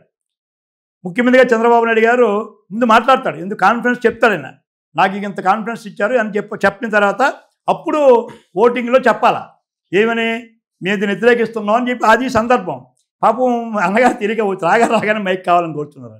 రామకృష్ణ గారు అలా కాదని చెప్పబోతున్నారు, ప్రొసీజర్ చెప్పబోతున్నారు. అన్నగారు కోపంగా వెళ్ళిపోయినారు అన్నమాట. అంటే మైక్ ఇవ్వలేదు, నేను బయటికి వెళ్ళిపోయారు. రాగానే మైక్ ఇవ్వలేదని. అదండి. సో ఆ సిచ్యువేషన్లో మైక్ ఇవ్వలేదు అనేది అబద్ధం. మైక్ ఇవ్వకపోవడం కరెక్ట్. అంటే ముందు ఇవ్వలేదు, అది తర్వాత ఇద్దరు ప్రొసీజర్ అండి. స్పీకర్ అనేవాళ్ళు ప్రొసీజర్ ప్రకారంగా ఫాలో అవుతారండి. నాకు అయితే అనుభవం కదా. స్పీకరు బిజినెస్ రూల్స్ ప్రకారంగా అలా చేస్తారు. నో కాన్ఫిడెన్స్ మోషన్ కానీ అన్నగారు పెట్టుంటే అనుకుందాం, ముందు అన్నగారు మాట్లాడాలి, ఎందుకు నో కాన్ఫిడెన్స్ పెడతారో చెప్పాలా. కాన్ఫిడెన్స్ పెట్టేటప్పుడు, విశ్వాసం పెట్టేటప్పుడు ముఖ్యమంత్రిగా చెప్పాలా, నాకు ఎందుకు విశ్వాసం ఉండాలో చెప్పాలా. ప్రొసీజర్ అది. అన్నగారు ఏం చేయాలంటే రాగానే పాపం పెద్ద ఆయన బైక్ ఇమ్మన్నారు. అలా కాదండి అని చెప్పబోతున్నారు యనమల రామకృష్ణ గారు. ఇది ప్రొసీజర్ చెప్పబోతున్నారు అని కోపంగా వెళ్ళిపోయారు అన్నమాట బైక్ ఎవరు. అసలు ఎన్టీఆర్ పార్టీ పెట్టకపోతే మీలాంటి వాళ్ళు ఎవరు ఉండేవారు కాదు. ఈరోజు 5 సార్లు ఎమ్మెల్యే అయ్యే పరిస్థితి కూడా ఉండేది కాదు. మరి ఆ రోజు ఎన్టీఆర్ గారు అంత బాధపడి బయటకు వెళ్ళిపోతున్నప్పుడు ఎవరు కూడా బాధపడలేదు సార్. ఎమ్మెల్యేలు ఎవరు కూడా ఆయన బొజ్జగించే ప్రయత్నం చేయలేదా, పరిస్థితి వివరించే ప్రయత్నం చేయలేదు ఎవరు కూడా? అవును సార్. ప్రొసీజర్ ఎలా ఉంటుందంటే, ఆల్రెడీ విశ్వాసంతో చంద్రబాబు ఎన్నేసుకున్నాం మేము. కమిటీ అయినా ఒక అధ్యక్షుడు ఎన్నుకున్నాం, ముఖ్యమంత్రి ఎన్నుకున్నాం. ఎన్నుకున్న తర్వాత ప్రమాణ స్వీకారం అయిపోయింది. ఇంకా ఆ పరిస్థితుల్లో అన్నగారి దగ్గరికి వెళ్ళి మేము ఏం చెప్తాం, అది చంద్రబాబు రాజీనామా చేస్తామని చెప్తామా, లేదా మీరు ముఖ్యమంత్రి వచ్చి ప్రమాణ స్వీకారం చెప్తామా? ప్రొసీజర్స్లో మేము చెప్పే అవకాశం లేదు. కానీ ఒక మాట చెప్తాం సార్, మీరు నమ్మండి. అన్నగారు ఇలా వెళ్తూ ఉన్నప్పుడు వరండాలోకి, ఇప్పటికే మన స్పీకర్గా ఉన్నారు అయ్యన్ పాత్రి గారు, మీ ఇద్దరు వరండాలోకి ఏడ్చామండి. Believe me not. అంటే ఆయన ఉన్నాగా చెప్తాను, మీకు మనిషి ఉన్నారుగా చెప్తున్నాను. అయ్యన్ పాత్రి గారు నేను సడన్గా వెనక్కి వెళ్ళిపోయి, నువ్వు మోసం చదువుతున్నాయి, ఏడ్చామండి. చివరి బెంచ్లో కూర్చుని, బెంచ్లో వెనక్కి పైకి వచ్చి లాబీకి వచ్చి లాబీలో ఇద్దరమే అడిగిన అయ్యన్ పాత్రి గారిని, ఇలా బండారు గారు చెప్పారు అవునా కాదని. ఇద్దరం ఆ లాబీకి వెళ్ళిపోయి ఇద్దరం ఏడ్చామండి. ఏంటి వేదనలు జరిగిపోయింది పాపం, మహానుభావుడు దేవుడు ఈ దిక్కుమాలి ఇలా చేసింది అని అనుకున్నామండి. ఇద్దరం కలిసి ఏడ్చి మళ్ళీ లాంగ్ వచ్చి, ఆయన మంత్రి నేను ఎమ్మెల్యేనండి. ఇద్దరం వాళ్ళకి వచ్చి అటవీ శాఖ మంత్రి ఏదో మొత్తం మీద ఇద్దరం వచ్చి వరండాలో ఏడ్చామండి. ఆర్మీ మినిస్టర్ ఆయన ఇద్దరు వరండాకి వచ్చి ఏడ్చామండి. అడిగిన ఆయన పది స్పీకర్ గారి మీరు మాట్లాడితే ఇలా చెప్తారు బండారు గారు అవునా కదా అడగండి. వెళ్ళి ఏడ్చాం వరండాలో ఇద్దరమే, ఎవ్వరు లేరు. ఇన్ని డ్రాప్గా ఉంది అసెంబ్లీ. బాధపడ్డామండి. ఇక్కడ దేవుడు అండి చెప్తున్నదా, ఇప్పటికీ నాకు ఆయన దేవుడేనండి. మాకు ఎప్పటికీ మా ఇలవేల్పండి, మా ఇంటి మా కుటుంబానికి ఆయన దేవుడండి. ఎన్టీ రామారావు బ్రతుకున్నంతకాలం, ఆ పార్టీ ఉన్నంతకాలం. అందుకే ఎన్ని ఆఫర్లు వచ్చినా, ఇంక పెద్ద పదవులు వచ్చినా నేను పార్టీ మారినన్న కారణం, అదే జెండా కప్పుకొని చచ్చిపోతానని చెప్పడం కారణం. మన సీట్ ఉన్నప్పుడు కూడా వాళ్ళందరికీ ఊహాగానాలు పోగాలు వచ్చినప్పుడు బాగా పెరిగిపోతున్నాయి టీవీల్లో, అన్ని టీవీల్లో. బండారు అనకాపల్లి ఎంపీ, వైకాపీ ఎంపీ కొడేస్తున్నాయి, టీవీలు టక్కటక్క కొడేస్తున్నాయి. అప్పుడు మీటింగ్ కూడా చెప్పాను. అప్పుడు ఆ పరిస్థితిలో కష్టాల్లో, ఆరోగ్యం బాగోలేనప్పుడు వాళ్ళందరిని రమ్మని మా ఇంట్లో డిన్నర్ ఇచ్చి అన్నీ చెప్పాను. అవమానాలు అన్నీ చెప్పుకొచ్చానండి. చాలా అవమానాలు జరిగాయి నాకు పార్టీలో. చంద్రబాబు నాయుడు గారు మంచి పోస్ట్ కూడా ఇచ్చారు. అవమానాలు అంటే నాకు పెద్ద గౌరవం కూడా ఎక్కింది. మున్సిపల్ అడ్మినిస్ట్రేషన్ లాంటి పదవి నాకు చంద్రబాబు ఇచ్చారు. తర్వాత కొంత స్థానిక నాయకులు చేసిన అవమానాలు చెప్పుకొచ్చాను, ఎన్ని చేసుకొచ్చారో చెప్పాను. నా ప్రయాణం పోయినా ఇవాళ చెప్తున్నాను, నాకు సీట్ ఇవ్వలేదు, అవునండి, నేను రాజకీయాలు విరమించుకుంటున్నాను. కానీ నా జెండా నేను చనిపోయిన రోజున నా డెడ్ బాడీ మీద తెలుగుదేశం పార్టీ జెండా ఉండాలి. ఆ జెండాతో నేను శ్మశానానికి వెళ్తానని చెప్పి కిందకి దిగి వచ్చానండి. అదండి సార్. ఇప్పుడు ఎన్టీ రామారావు గారితో మీ అనుబంధం ఎలా ఉండేది? ఎందుకంటే 1983లో పార్టీ పెట్టిన తర్వాత, ఆయన పార్టీ అనౌన్స్ చేసిన 82-83లో ఏ విధంగా ఆ పార్టీ వైపు ఆకర్షితులయ్యారు? ఆయనతో అనుబంధం ఎలా ఉండేది సార్? నాకు చాలా విచిత్రమైన జీవితం ఉన్నదండి. మా నాన్నగారు 60 ఏళ్ళు కాంగ్రెస్ లైఫ్ అండి. ఆయనకి ప్రదేశ్ కాంగ్రెస్ కమిటీ మెంబర్ చేశారు. సంజయ్ రెడ్డి గారు అధ్యక్షుడు ఉన్నప్పుడు డిస్ట్రిక్ట్ బోర్డు మెంబర్ చేశారు. సెంట్రల్ బ్యాంక్ డైరెక్టర్గా అప్పుడు 3 జిల్లాలు కలిపి 3 టర్ములు చేశారు. మా ఫాదర్ అన్ని పదవులు చేశారు కాంగ్రెస్లో. మా ఫాదర్ చనిపోయే వరకు కూడా కాంగ్రెస్లో ఉండాలనుకున్నారు ఆయన. ఆయన ఎప్పుడూ కద్దర లాల్చి, కద్దర సంచి, కద్దర కండువాతో ఉండేవారు. అలాంటిది నాకు 1977లో కాలేజీలు ఉంటుండగానే నాకు ఎందుకో ఎమర్జెన్సీ మీద నాకు వ్యతిరేకత వచ్చింది, నాకు కాంగ్రెస్ మీద, ఇందిరాగాంధీ గారి మీద. అప్పుడు జనతా పార్టీ అప్పుడే చలపతిరావు గారి నాయకత్వంలో ఉద్యమాలు నడుస్తున్నాయి. అప్పుడు నేను జనతా పార్టీలోకి వచ్చానండి. 16-15 ఏళ్ళ వయసులో జనతా పార్టీకి వచ్చి ఫాదర్ తెలియకుండా జనతా పార్టీ పనిచేశానండి. ఫాదర్ తెలియకుండా అయిపోయిందండి. 1980లో ఆనంద్ గారు అనకాపల్లి ఎంపీగా పోటీ చేశారు. జనతా దళ్ అని అన్ని పార్టీ కలిపి ఉన్నాయి. అప్పుడు జనతా అదే బీజేపీ అని కలిపే ఉన్నాయి. పోటీ చేస్తే నేను ఆ వయసులో కూడా నేను ఇన్ఛార్జ్గా పనిచేశాను. ఆనంద్ గారు ఇంట్లో ఫ్రీగా ఉండేవాడు. ఫ్రీ ఉమ్మాగైపోయినా తెలుసు నన్ను. ఆవిడ నాతో ఉండేది, ఆవిడ పనిచేసింది ఆ రోజు ఆవిడ మాతో పాటు. అయితే అప్పుడు జనతా దళ పనిచేసి ఎవరు ఆనంద్ గజపతిరాజు గారు, ఆంధ్రప్రదేశ్ వైఫ్ మాతో కలిసి తిరిగాం. అంటే ఆ వైఫ్, నేను, లీలా గారు అందరూ కలిసి లీలా గారు గెలుపు కోసం వైఫ్ ప్రయాణం చేసి పనిచేసి 80లో ఓడిపోయినాం. 77లో ఓడిపోయినాం. 80లో మా గురువు గారు అప్పలాని మేషారని ఆయన క్యాండిడేట్ పెట్టి ఆయన కోసం పనిచేశాం. మళ్ళీ ఓడిపోయినాం. 81 అయిపోయిన తర్వాత బాటం గారు మంత్రి అయ్యి మా నాన్నగారిని అవమానపరిచారు. ఎవరు సార్? బాటం శ్రీరామూర్తి గారు. ఒక చిన్న కార్యకర్తలు పట్టుకొని ఎంత ఫాదర్ సీనియర్ని కూడా మా ఫాదర్ని అవమానపరిచారు. అది నేను కళ్ళారా చూశాను. మా ఫాదర్ని అవమానపరచడం అంత. మా నాన్నగారు చాలా కాలం రాజకీయాలు చేసిన వ్యక్తి, పెద్ద పెద్దలు గౌరవించిన వ్యక్తి. ఎప్పుడైతే అవమానపరిచారో నాకు ఎందుకో మనసు బాధ కలిగి అలా ఆలోచిస్తున్నాను, ప్రత్యామ్నాయాలు ఎప్పుడు రాకపోతాయా అని. అనుకోకుండా అన్నగారి పార్టీ పెట్టినప్పుడు రాజా కన్నబాబు గారు అని తుని వాస్తవ్యులు అనకాపల్లి ఎమ్మెల్యే అయినారు. బంగారయ్య అల్లుడు, మా ఫ్యామిలీ ఫ్రెండ్. ఆయన ఎమ్మెల్యే అయిన 83 తెలుగుదేశం పార్టీలో ఎమ్మెల్యే అయినాడు, ఫస్ట్ ఎమ్మెల్యే. లాజం భాస్కర్ వెళ్ళిపోవడం వల్ల పాపం ఆయన చనిపోయారు. కొంచెం మంచి వ్యక్తి, కుటుంబం. ఆయన బలవంతంగా నన్ను రాక్కెళ్ళాడు. ఇక్కడికే అప్సరావటం అని పేరు ఉండేదండి. ఎన్టీ రామారావు పరిచయం చేశాడు. ఆ మంత్ వయసులో ఆ మహానుభావుడు తీసుకెళ్ళి పరిచయం చేశారు. ఎంత సార్ వయసు మీద అప్పుడు? అప్పుడు నాకు అంత కలిపి 21-22 ఉంటాయండి అంతే. ఎక్కడ పరిచయం? ఇక్కడ అప్సరావటం. ఇప్పుడు ఏదో గ్రీన్ పార్క్ అని పేరు మార్చారు. చెప్పాలి అండి గారికి, సార్ అన్నగారు చాలా పెద్ద కుటుంబం, బండారాపల్లి గారు జైగాంటి పర్సనాలిటీ చాలా అని చెప్పారు. రా బ్రదర్ అని ఇలాగ. అప్పుడు ఆయన యాక్టర్. పార్టీ పిలిచారు.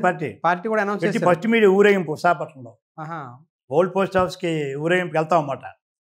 అప్పుడు నా మనసు ఇంక ఈ మహానుభావుడి పార్టీలో ఉండాలనిపించిందండి.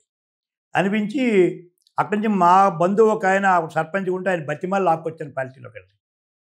ఆయన ఎమ్మెల్యే పైలప్ప నాయుడు లాక్కొచ్చి మేము అందరూ కలిసి పనిచేసాం. బ్రహ్మాండ మెజార్టీతో గెలిచాం. తర్వాత అప్పుడు నాకు జిల్లా పార్టీ కార్యదర్శి ఇచ్చారు. జిల్లా పార్టీకి ఇచ్చారు కార్యదర్శి. జిల్లా అంతా కలిపి కార్యదర్శి అయ్యాను. అక్కడి నుంచి పార్టీలో యాక్టివ్ ఉన్నాను. తర్వాత చంద్రబాబు నాయుడు గారు ట్రైనింగ్ ఇవ్వాలా, లీడర్స్కి శిక్షణ కావాలని చెప్పి రాష్ట్ర వ్యాప్తంగా ఒక 60 మంది సెలెక్ట్ చేశారు. 60లో నేను ఒక్కడినే.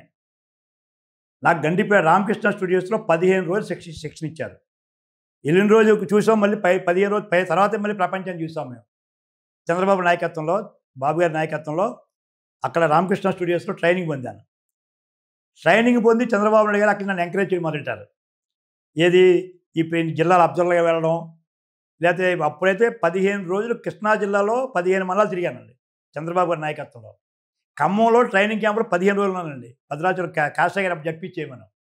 ఆ రకంగా పార్టీ ఉన్నప్పుడు మళ్ళీ జిల్లాలో పార్టీ ఉన్నప్పుడు తులసిరావు గారిని జిల్లా ప్రెసిడెంట్గా నన్ను జనరల్ సెక్రటరీ చేశారండి.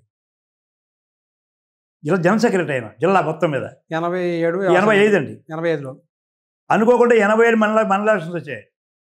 మండల ఎలక్షన్లో మళ్ళీ పర్వాలేదు మండల ప్రెసిడెంట్ గెలిచాను. మా గురువు గారి మీద గెలిచాను. అప్రాలు మీద చెప్పాను ఇంతగా, అప్రాలు మేశారు ఆయన మీద గెలిచాను. అప్పుడు మళ్ళీ జిల్లా పరిషత్ విప్పించారు నాకండి. అది అంటే నా రాజకీయం 83 నుంచి స్టార్ట్ అయింది. అధికారం రాకముందే నేను పార్టీలో చేరాను. అధికారం కోసం వచ్చిన ఎలక్షన్లో ఎన్టీ రామారావు గారితో కలిసి తిరిగాను. అంటే అదృష్టం అంటే ఆయన వ్యానంగా తిరిగేవాడిని. ఆయన వ్యాన్లోకి వెళ్ళేవాడిని, ఆ స్వీట్లో తినేవాడిని. ఇది చైతన్య యాత్ర అప్పుడు ఉపేంద్ర గారు ఉండేవారు మాకు. ఆ రకంగా 83 అధికారంలో రాక నుంచి అంచెంచులుగా కార్యదర్శిగా, ప్రధాన కార్యదర్శిగా, మండల ప్రెసిడెంట్గా, విప్గా, ఎమ్మెల్యేగా. ఫస్ట్ టైం 89లో టికెట్ ఎలా వచ్చింది సార్ మీకు? 89 టికెట్ ఏంటంటే అప్పటికే ఎన్టీ రామారావు గారు మండల ప్రెసిడెంట్ అందరిలో కొంత ట్రాక్ తెప్పించుకున్నారు. ట్రాక్ చెప్పినప్పుడు తెలుగు యువత నుంచి కొంతమంది యువతకి ఇవ్వాలని చెప్పి డాక్టర్ వెంకటేశ్వర అడిగారు ఎన్టీ రామారావు గారు, దగ్గుపాటి గారు. అప్పుడు దగ్గుపాటి గారు నా పేరు సిఫార్సు చేశారు. ఈ యంగ్స్టర్స్లో ఈయన ఉన్నాడు, బాగా చేస్తున్న ఎంపీపీ అని చెప్పి దగ్గుపాటి వెంకటేశ్వర గారు ఇచ్చారు ఆ పేరు అప్పుడు అన్నగారికి. అప్పటికే బాబు గారు తెలుసు కదా, చంద్రబాబు నాయుడు గారు, ఆయన కూడా మద్దతు ఇచ్చారు. దగ్గుపాటి గారు ప్రపోజ్ చేశారు, దగ్గుపాటి వెంకటేశ్వర గారు నా పేరు సిఫార్సు చేశారు, చెప్పారు కూడా నాకు. ఎలాగంటే ఆయన ఎందుకు సిఫార్సు చేశారు సార్ అసలు? అంటే యూత్లో నేను యాక్టివ్గా కార్యక్రమాలు చేస్తున్నాను, పార్టీ వ్యవహారాల్లో చాలా యాక్టివ్ ఉన్నాను. అప్పటికి చిన్న వయసులోనే అన్ని కార్యక్రమాలు చూశారు, కళ్ళారా చూశారు. ఆయన ఎవరో ఏంటి ఈ కెవరు ఎవరు మండల ప్రెసిడెంట్ ఎలా చేస్తారో తెలుసుకున్నారు డాక్టర్ గారు. తెలుసుకొని ఆయన లిస్టు రాసుకుని అన్నగారికి రికమెండ్ చేశారు. కొంతమంది యూత్ ఉన్నారు కదండి, వీళ్ళకి ఇవ్వాలని కొన్ని పేర్లు ఉన్నాయి, అందులో నేను ఒకరిని. అప్పుడు పరవాడ నియోజకవర్గం, ఇప్పుడు పెందుతు నియోజకవర్గం. ఫస్ట్ టైం టికెట్ మీకు అనౌన్స్ చేసిన తర్వాత, అంటే హేమాహేమీలు అందరూ ఉండగా కూడా వాళ్ళు ఎవరిని కాదనుకుని మీకు టికెట్ ఇచ్చిన తర్వాత ఎలా అనిపించింది సార్ 29 ఎలక్షన్స్ ముందు? నాకు ఆశ్చర్యపోయానండి, నిజంగా నేను ఊహించలేదు. అసలు మా నాన్నగారు అప్పుడు ఎమ్మెల్యే అవ్వాల్సింది దెబ్బతిన్నారు, టికెట్ ఇవ్వాల్సింది లాస్ట్ అవర్లో ఆయనకి ఇవ్వకపోతే ఎస్ఆర్ఎస్ అప్పటి గారు ఆత్మకథలు రాసుకున్నారు, బండలు అప్పటి వల్ల నేను ఎమ్మెల్యే అయినని. నాన్నగారు దెబ్బతిన్నారు. మేము ఆ దెబ్బతిని తగ్గించి మేము పెద్ద ఆశ పెట్టుకోలేదు. కానీ సడన్గా కబురు రాబోసరికి నాకు నిజంగా ఇది ఒక కళ్ళ రాజ్యం అయిపోయింది. నాకు ఆ మహానుభావుడే పిలిచారు గండిపేటలో, అప్పుడు నా ఛానల్లో నాకు సీట్ ఇవ్వడం జరిగింది. అంటే నేను ఎంపీపీ ఆయనే బీ ఫారం ఇచ్చారు మీకు? చేతిలో ఆయన చేతిలో ఇచ్చారండి. పక్కన డాక్టర్ గారు ఉన్నారు, ఒక పక్క బాబు గారు ఉన్నారు, ఒక పక్క ఉపేంద్ర ఉన్నారు. ఎన్టీఆర్ గారి చేతుల మీదుగా మీరు బీ ఫారం అందు కూడా ఎలా అనిపించింది సార్ ఫస్ట్ టికెట్? నిజంగా మహానుభావుడిని చూడడమే, నా భుజం మీద చెయ్యడమే నాకు ఎంతో ఆనందం వేసిందండి. అది దాని ముందు ఇంకోటి ఉందండి, దాని ముందు మండల ప్రెసిడెంట్ గారిని ప్రచారంకి వచ్చారు నాకు. ఎవరు 87లో ఆయనే ఎన్టీ రామారావు గారు వచ్చి ఇలా అన్నారు, అభంశభం తెలియని పసి బాలుడిని మీ దగ్గర పంపిస్తున్నాను చెప్పారండి. జనం గొల్లేమని తప్పుడు కొట్టారండి. అంటే చూసా చిన్న కుర్రాడు కదా, అభంశభం తెలియని పసి బాలుడిని మీ దగ్గర పంపిస్తున్నాను చెప్పారు ఎన్టీ రామారావు గారు. అది నాకు గుర్తుంది. రెండు, పెద్ద ఆయన నన్ను ఇంకో రకంగా ఒక మహానాడులో గండిపేటలో నా స్పీచ్కి అవకాశం వచ్చిందండి. ఏ ఇయర్ సార్ అది? 87 ఎంపీపీ అయ్యాను. 88లో అండి, 88లో గండిపేటలో మహానాడులో ఒక మండల ప్రెసిడెంట్గా నాకు స్పీచ్, సహకార వ్యవస్థ మీద నాకు స్పీచ్ ఇచ్చారు. ఆ సహకార వ్యవస్థలో స్పీచ్ ఇస్తుంటే జనం బాగా తప్పులు కొట్టారు. బాగా మళ్ళీ పిలిపించుకొని పక్క పిలిచిన భుజం మీద చేసి గుడ్ బ్రదర్ అన్నారు. ఆ 3 రోజుల పెద్ద ఒక కమిటీ వేశారు పెద్ద ఆయన, రాష్ట్ర వ్యాప్తంగా సహకార వ్యవస్థ మీద. నేను, ఖమ్మం జిల్లా పరిషత్ చైర్మన్ కాసాయి గారు, ప్రకాశం సెంట్రల్ బ్యాంక్ చైర్మన్ ప్రభాకర్ గారు, అప్పుడు ఎక్కడో తెలియదు వరకు, మా ముగ్గురు కలిపి ఒక కమిటీ వేశారు పెద్ద ఆయన. ఈనాడులో ఫ్రంట్ పేజ్ నా పేరు వచ్చింది. ఒక మండల ప్రెసిడెంట్ని ఈనాడు మెయిన్లో ఫ్రంట్ పేజీలో మా ముగ్గురు పేర్లు బ్రాకెట్ రాశారు. అప్పుడే జనంలో పుకారు పుట్టింది, ఇది డెఫినెట్గా అన్నగారి దృష్టిలో పడ్డాడినా ఇంకా ఆగదని. అదృష్టవశాత్తు ఆయన అన్నగారు పిలిచి నా టికెట్ ఇవ్వడం. ఆ రోజు నా అంతకుముందున్న ఎమ్మెల్యేగా నాకు రెబలేశారు పైలప్పనేది. రెబలేసిన హైయెస్ట్ మెజార్టీ నాకే వచ్చింది జిల్లాలో. రెబల్ ఉన్నప్పటికి కూడా హైయెస్ట్ మెజార్టీ నాదే జిల్లాలో. మళ్ళీ 2004లో హైయెస్ట్ మెజార్టీ మళ్ళీ నాదే, 42,000 మెజార్టీ అండి. 42,000. 2004 కాదు ఇప్పుడు సార్? కాదు, 94లో అండి. 94లో శ్రీకాకుళం నుంచి మళ్ళా బాబు గారి కుప్పం వెళ్ళే వరకు నాదే మెజార్టీ. అక్కడ బాబు గారిది ఎక్కువ వచ్చింది, చంద్రబాబు నాయుడు గారిది. అంతా నాదే మెజార్టీ. 42,000 మెజార్టీ, ఓట్లు కాదండి, మెజార్టీ 42,000 2094లో. మళ్ళీ 2099లో కూడా మంత్రిగా నాదే మెజార్టీ హైయెస్ట్, మంత్రిగా చెప్తా. ఆ రకంగా నేను పరవాడలో 3 టర్మ్లు కూడా జనం నన్ను బాగా ఆదరించారు, అభిమానించారు, ఈ స్థాయి తెచ్చారండి. సార్ ఇప్పుడు అంటే ఈ ఎంపీ అదే మన ఎమ్మెల్యే కావచ్చు, లేదంటే మంత్రి కావచ్చు, ఈ విధంగా ఈ స్థాయికి వచ్చిన దాదాపుగా ఒక 3 దశాబ్దాల పాటు ఆయనతో అనుబంధం ఏర్పడింది. 80 నుంచి చూసుకుంటే కనుక ఇంచుమించు ఆయన 95 వరకు కూడా ఒక 10 ఏళ్ళ పాటు ఆయనతో ఉన్నప్పుడు, ఆయన ఉన్నప్పుడు సార్ 10 ఏళ్ళు. ఆ తర్వాత చంద్రబాబు నాయుడు అడుగుతారు మీకు, అంటే ఎన్టీఆర్తో గుర్తుండిపోయిన సంఘటనలు ఏం చెప్పండి సార్ బాగా? మహానుభావుడు అండి. ఎలాగంటే ఆయన దగ్గరికి వెళ్ళాలంటే భయం తెలియడం అండి. ఎన్టీరామని కలవాలంటే చాలా భయం తెలియాలి. ఆ మనిషి, ఆ విగ్రహం, ఆ వ్యవహారం, ఆ చూపు. లోనికి వెళ్ళిన తర్వాత అండి వేడుకొండ వాడు ప్రత్యక్షమైనటువంటిది మాకండి. ఆదరణ, ఆప్యాయత. బహుశా నా తల్లిదండ్రులు కూడా అంత చక్కని ఆప్యాయత, ఆదరణ నాకు ఇచ్చి ఉండరండి. ఇలా వెళ్ళగానే ఏం బ్రదర్ మనం అంతా బాగున్నారా, ఆ బ్రదర్ అనేసరికి ఒక ఊహాలకు వెళ్ళిపోయాడు మహానుభావుడు. ఆదరణ భోజనం పెట్టి ఇప్పుడు భోజనం బలవంతంగా భోజనం కూర్చోమన్నారండి. ఆ భోజనం టైం ఎంకుందట, బ్రదర్ పెట్టరా భోజనం అన్నారండి. అక్కడ ఇంటి దగ్గర ఇంటి దగ్గరే అక్కడ అబిడ్స్ అప్పుడు. తర్వాత ఇక్కడికి వచ్చాం అనుకోండి, భోజనం పెడితేనండి మహానుభావుడు చేత్తని వడ్డించేవాడండి. బ్రదర్ పట్రా ఒప్పటి పెట్టరా, ఏవేవి తేవాలో పెట్టి సొంత కొడుకో మనవడిలో అలాగా మాకు ఆయన భోజనం పెట్టేవాడండి. ఆ స్థాయిలో ఉన్న మహానుభావుడు పక్కన కూర్చోవడమే ఎంతో గౌరవంగా మాట్లాడే రోజులు, ఆనందపడే రోజుల్లో భోజనం పెట్టడంలో కల్మషం లేని మనిషి అండి.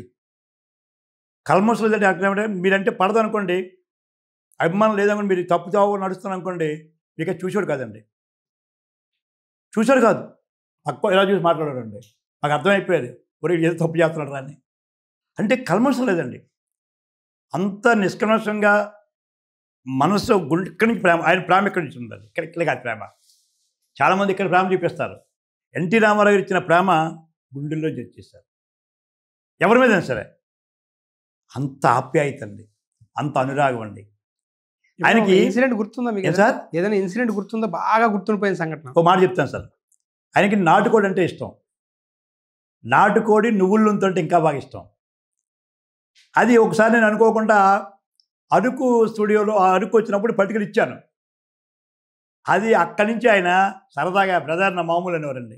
ఆఫ్టర్ ఆల్ చిన్న విషయం. నేను పట్టుకుని ఇచ్చేవాడినండి. తెల్లవారుజాను ఇక్కడ అప్పుడు మామూలుగా మేము సెకండ్ క్లాస్ జర్నీ చేసేవాళ్ళం. ఈ చికెన్ ఉన్న రోజున ఏసీ ఎక్కేవాడినండి పాడైపోకుండా. తెల్లవారుజాను దిగి తిన్నగా అన్నగారు అబిడ్స్కి వెళ్ళిపోయి, అబిడ్స్ కానీ ఇక్కడ బంజారాస్కి వెళ్ళిపోయి ఇచ్చేసి ఇంటికి వస్తున్నాండి. పాడైపోద్దేమోనండి.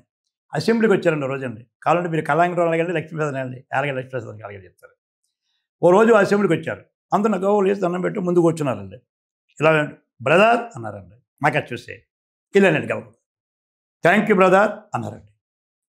అందరూ రఘుమారెడ్డి, విద్యాధర్రావు, కళాంగరావు గారు, ఇంకా చాలామంది ఉన్నారు. ఎందుకు థ్యాంక్స్ చెప్పారా? ఎందుకు ఈ గుంటనా కొడుకు ఈయనకి థ్యాంక్స్ చెప్పడం ఏంటి? మహానుభావుడు దేవుడు, ఆయన ఈయన చెప్పడం ఏంటి అడిగారు నన్ను.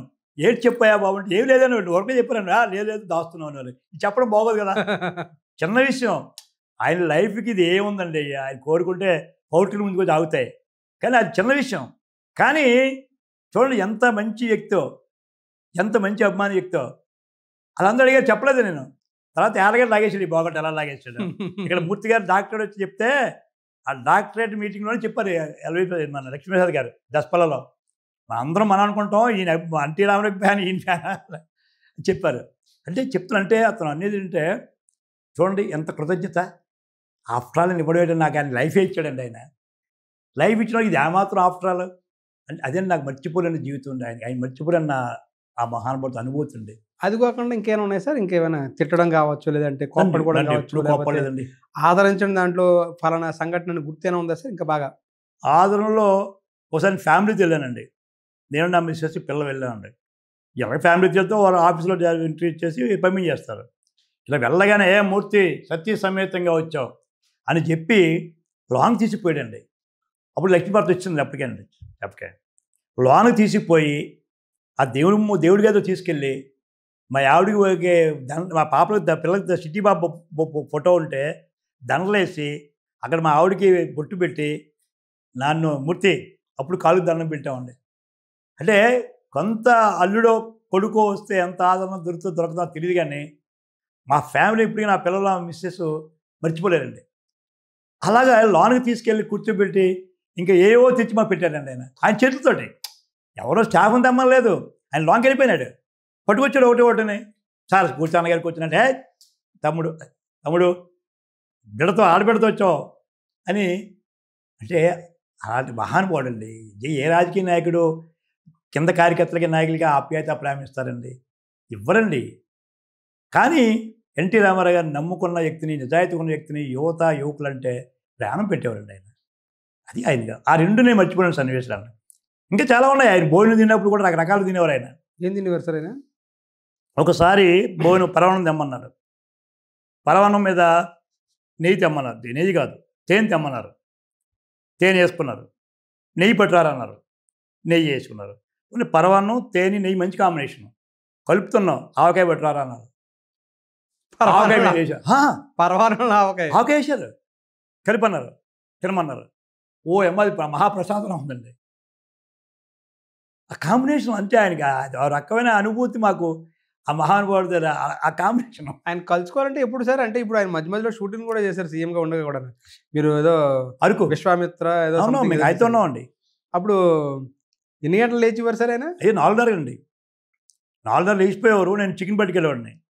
ఓసారి జూనియర్ ఎన్టీఆర్కి జీడిపప్పు ఏ పట్టుకెళ్ళాను. జూనియర్ ఎన్టీఆర్ ఇది పాత్ర, ఇది మన శకుంతల కొడుకు పాత్ర. వెళ్తే కారు సౌండ్ వినోరండి, అరే చూడరా బ్రదర్ వచ్చారన్నారండి. ఆ స్టాఫ్ వచ్చేవారు. గవ్వెళ్ళు లోనికి బ్యాంక్ నుంచి ఇచ్చేవాడిని, ఆయనతో కూర్చుంటాడు.